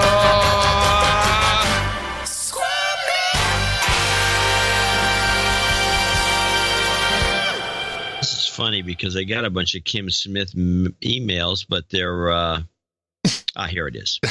It worked. It came under K-A-L Smith. It's a good thing I looked under Smith. Hi, gents.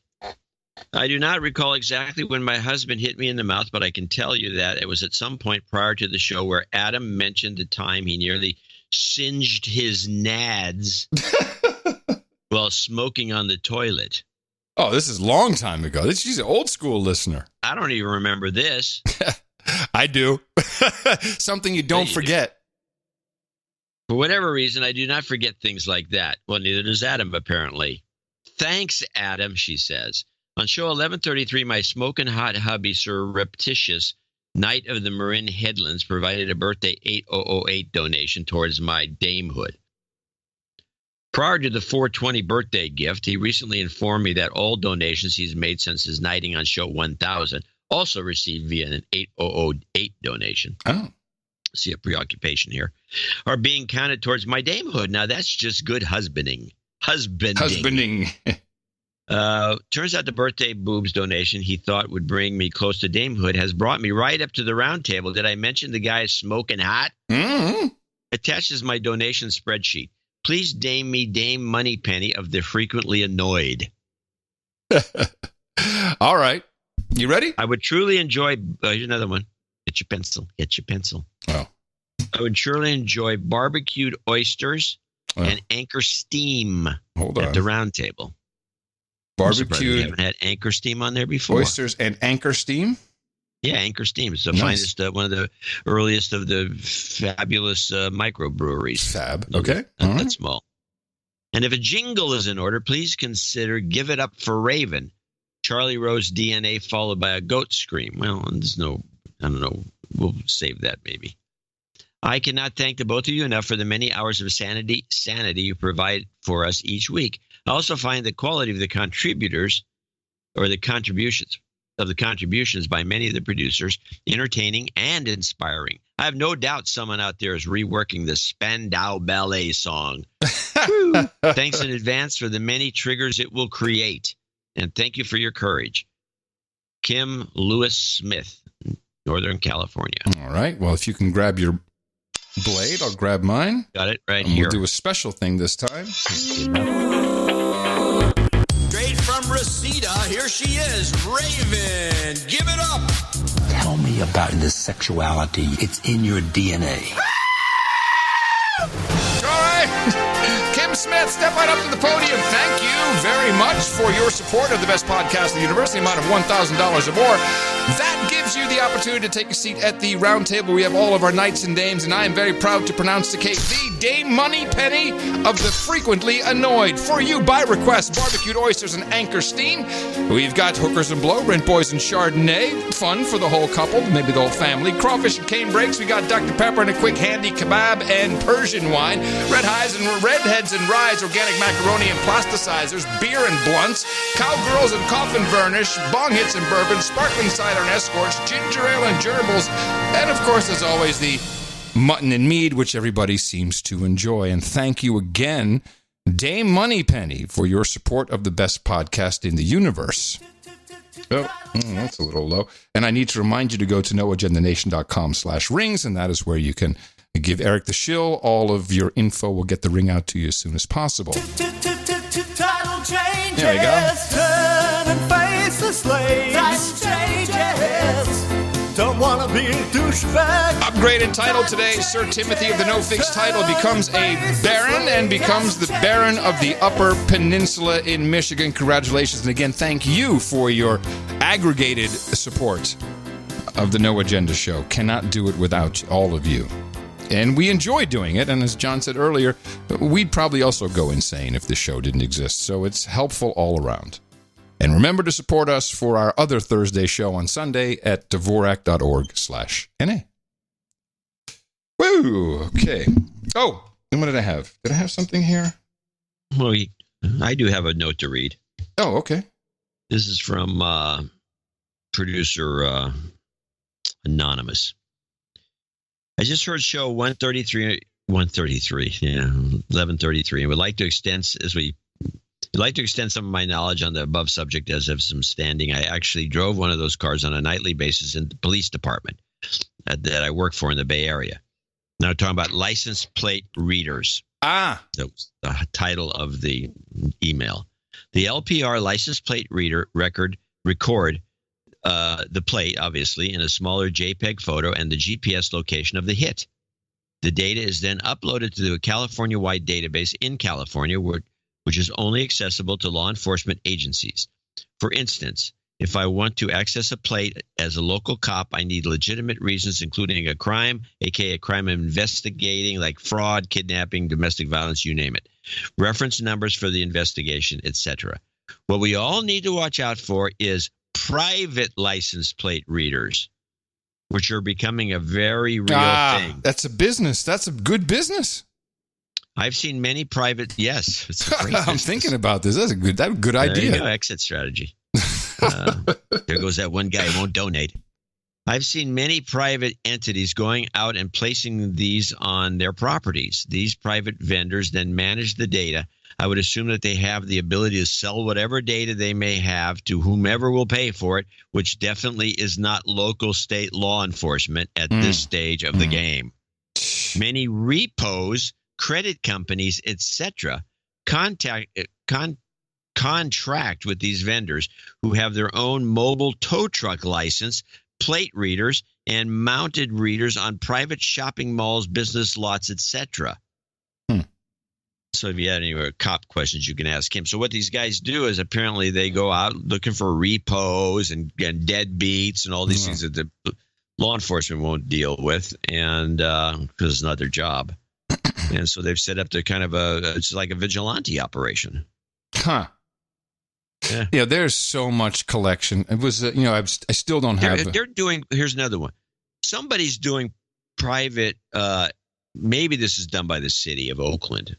It might be the city of Oakland, but they go, if you park your car at the Oakland airport, your license plate, every license in the whole giant parking lots are scanned, looking for people that are violating anything possible. Outstanding warrants. If you have an expired tag, this happened to me. That's why I know. I had an expired tab, and I ended up come back from my trip, and I go into the airport parking lot. There's a ticket. You got a ticket. Huh. Because they scanned you? Yeah, they went apparently and they scanned all these things, and bing, boom, there I was with a expired tag, and I get a ticket. I still don't have mailbox sorted out. And I've gotten a lot of helpful information from people. And one of our producers, she said, I've been waiting for it to pop up. So I think she was in real estate. I'll have to look it up again. And she says, oh, yeah, no, look at this link. And it's just one of these sites, like findaperson.com or whatever the heck it is. John, every address I've lived at back to 30 Glen Road, Verona, New Jersey, with every phone number accurate. Yeah. Up until my last place of residence. Yeah, you have to pay like $50 a month to get that stuff unless you got a free month or a free day. Well, she just sent me a link. I was like, this is crazy. There is no such. In fact, I don't get U.S. Postal Service, but I do get FedEx and UPS because they apparently can find the address. But none of them ring the doorbell. They knock. And so I finally asked one of them, if you ring the bell, I might hear it because I'd missed the guy at a return. And I said, no, I don't do that anymore because I don't want to be recorded. And all these doorbell things. These doorbell cameras. Yeah. Yeah, they don't want, even though they're probably being recorded anyway, they hate it. Yeah, no, they are. Yeah, Mimi was bitching about that. She's got a Ring. She just installed one on the house up north. Yeah. And she says, I don't know, tell this story. You got to tell the story now. She says apparently it records, and when she goes out to take the garbage out, it records her coming and going, and then it makes a clip and then sends it to her by email. And she's got all these clips of herself. Yeah. Walking in, and when she first saw the clip, she says, who the hell is that woman that's hanging out in the front? These companies let law enforcement into your cameras. They have almost an open pipeline. So, this is not as the OTG specialist in our little No Agenda family, I would recommend she get rid of this device. I have discussed this exact same thing with her. Okay. Well, good. And she said no. And I said, well, the cops are looking at it. She said, I don't care. What difference does it make? She's one of those. Yeah, that's how it starts. Yeah, well. So you told her you're no longer visiting? Is that the idea? I said, I'm not getting. Well, if that's the case, she says, I'll keep it for good. I'll get a second. Hey-o! I'll get one on the back door. Yeah, it's gotten pretty bad. It's really gotten pretty bad. All right. Just by the way, if the police can get access to the stream, or take a look at the videos, that means a criminal can too. That's the problem. Oh, easily. So a criminal can watch her comings and goings. Oh, she's back. Oh, she's back. Gone. Oh, she took off. Yep, she's out now. She's gone.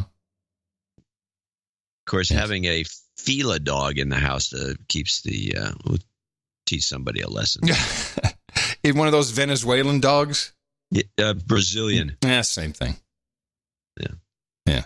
You got to be careful. They can turn on you and kill you. Yeah, well, I don't think that's going to happen.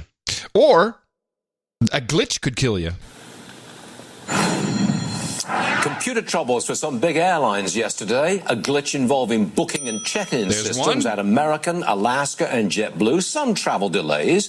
Passengers couldn't get their boarding passes. That's a problem. The ticketing company behind the glitch, Sabre, apologized on Twitter, fixed the problem by yesterday afternoon. Okay, it's over.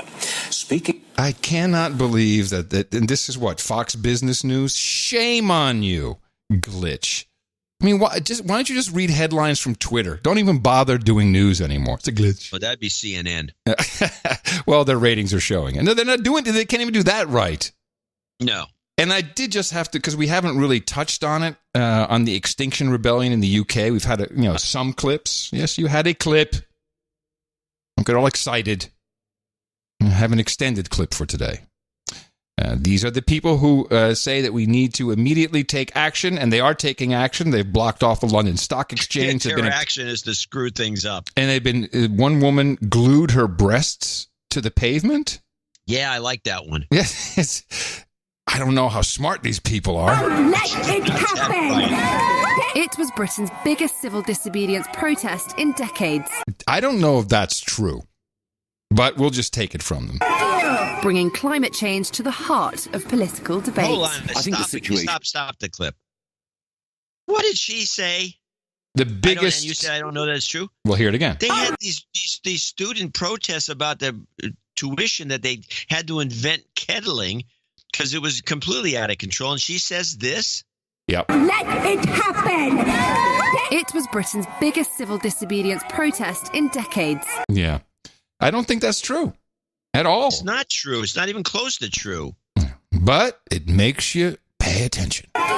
Bringing climate change to the heart of political debate. I think the situation is certainly a grave one, and I think that the most important thing is to ensure that our government acts.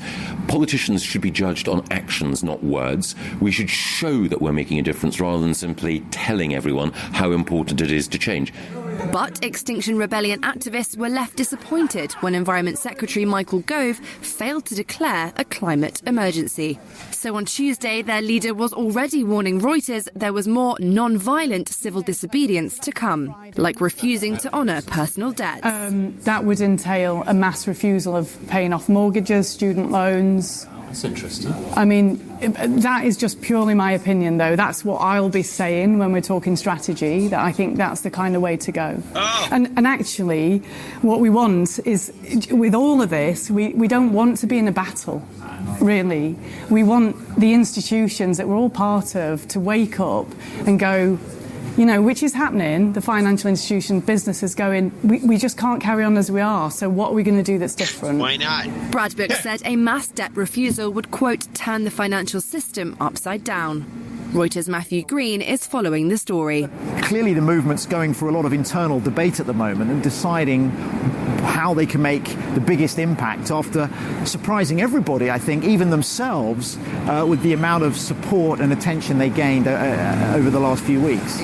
Many people say that it's unrealistic to rapidly decarbonize the economy, but Extinction Rebellion is arguing it's not about what's realistic, it's about what has to happen to avoid the most apocalyptic scenarios found in peer-reviewed climate science. The challenge for Extinction Rebellion... This was my favorite. Peer-reviewed climate science. Are you kidding me? These are models, man. These are models. Rapidly decarbonize the economy. But Extinction Rebellion is arguing it's not about what's realistic. It's about what has to happen to avoid the most apocalyptic scenarios found in peer-reviewed climate science. The challenge for Extinction Rebellion is getting more people and those in power to agree with that view. Rebellion! Extinction Rebellion! Well, this happened in New York, too. Ah. I have a clip. Oh. My clip's a little less... It doesn't have the one factor which I thought was quite interesting. Don't pay your bills. Yeah. This is don't pay your mortgage. Yeah, that's a great idea. Yeah, what could possibly go wrong? Get foreclosed, become homeless. I mean, what kind of logic is this? This is, to me, this whole thing at this point with all these crisis rebellion. What is this thing? It's the Extinction Rebellion. All these protests and all these marches that are really hurting commerce. This is the monster that's been created by the left. They deserve this. So here is what's happening in New York City. Arrested 7 nonviolent protesters Tuesday as they peacefully blocked access to Democratic Senator Chuck Schumer's Manhattan office. The youth activists with the Sunrise Movement are calling on the Senate Minority Leader to endorse the Green New Deal, a resolution calling for a transformation of the U.S. economy by funding renewable energy while ending U.S. carbon dioxide emissions by 2030. I'm willing to get arrested and put my body on the line for the Green New Deal because it means the bodies of all of the people who are being affected by the climate crisis. We are here demanding that Senator Schumer sign on to a Green New Deal. Stand with us, Chuck Schumer. Activists with the Sunrise Movement say they've asked Senator Schumer to convene town hall meetings to discuss his climate plan, but say their requests have been rebuffed or ignored. This is Araceli Jimenez, a resident of Brooklyn's Sunset Park neighborhood. I have lived in Sunset Park since I was 4 years old. It is a low-income, immigrant community of color. And it was ravaged by Hurricane Sandy. So I have seen what the climate crisis is going to do. what it's already doing to communities like mine all across this planet. And when our Senate Minority Leader refuses to co-sponsor the only plan on the table that is going to address the crisis at the scale that science and justice demand, then that is unacceptable. I will not stand for it, and neither should you. Hold on. That's not the only plan on the table. Oh, yeah. No, it is. You're not paying any attention, chump. Hey, Beto That's the only plan on the table. We must do it now. We have to stop all carbon dioxide. That means stop breathing. Beto has a plan. Well, Beto's out of the picture. Beto's got a $5 trillion plan. Do you see the oil and gas industry as an opponent in that? Won't you have to fight them? Won't you have to declare yourself in opposition to their interests? Well, I think the short answer is yes, in some significant way.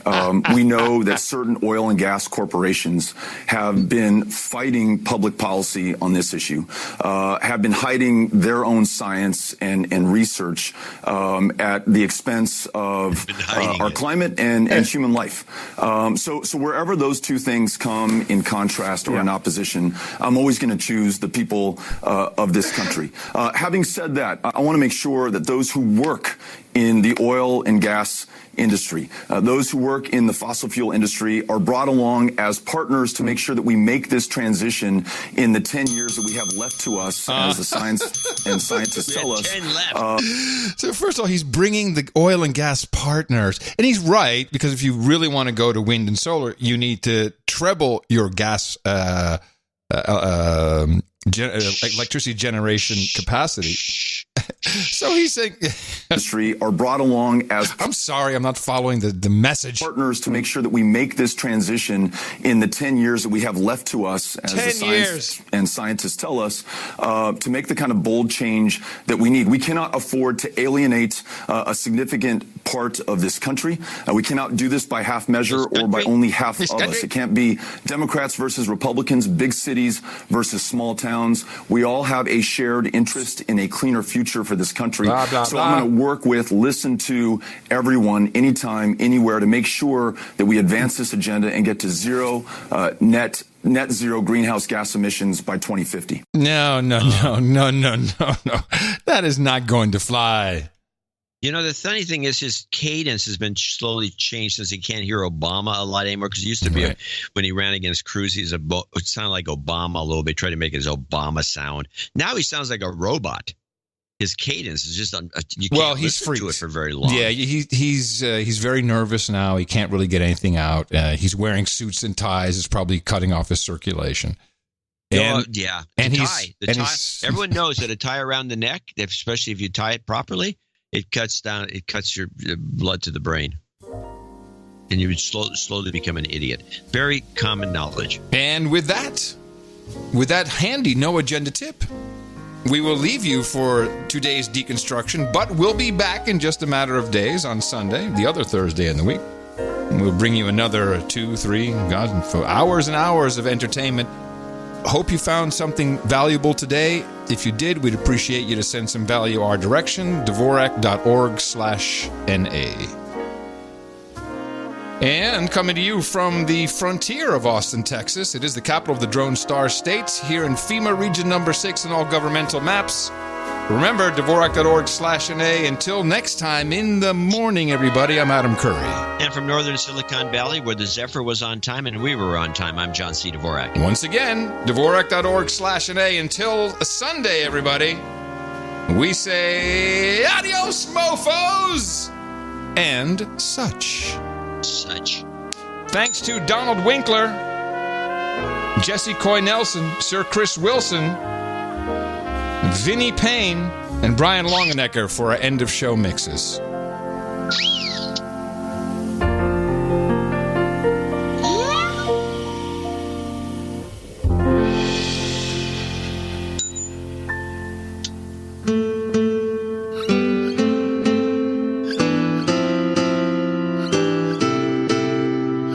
No mail today, mailbox has gone away. They say I don't exist. I'm getting pretty pissed. No mail today, postmaster's passed the buck. I told him on my plight, he doesn't give a fuck. How could they know just what this really means? Non-existent address, much worse than it seems. How can they find my house out in the burg when it's not on the computer but the number's on the curb? No mail today and no delivery. They've misplaced my address. No wonder I'm depressed. That's true. That's true. That's true. That's true.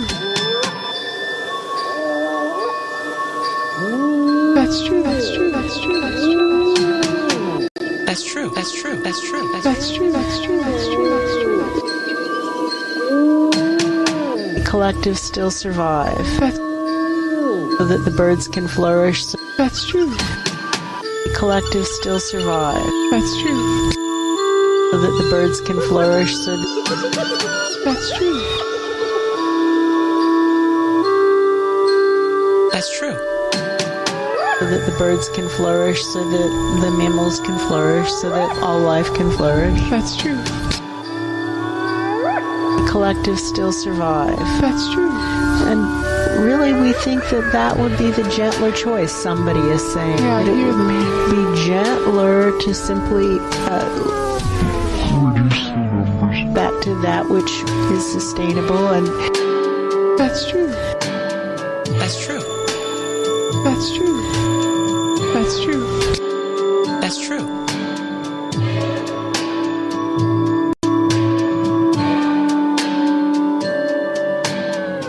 Collective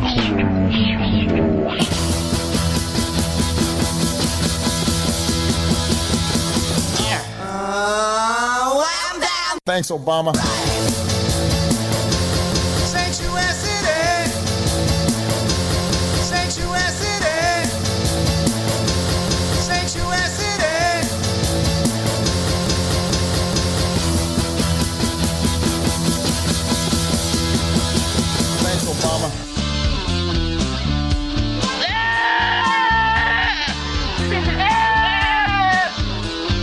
Adam Curry and John C. Dvorak, they'll deconstruct the news for you. Adam Curry and John C. Dvorak, that is what they came here to do. That's true. That's true. We need to kill them. We need to kill them. Bomb them. Bomb them. Bomb them. And bomb them again, eh?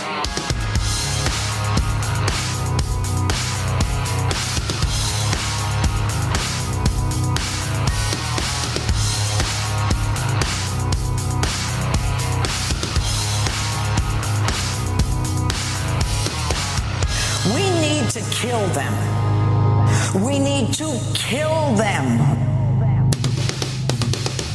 Bomb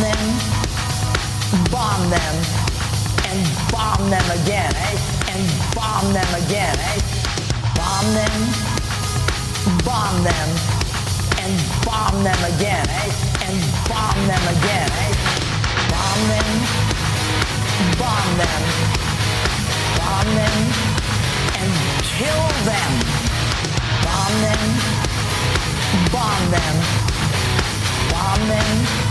and kill them. Bomb them again. Bomb them again. We need to kill them. Bomb them again. Bomb them again. We need to kill them and bomb them again.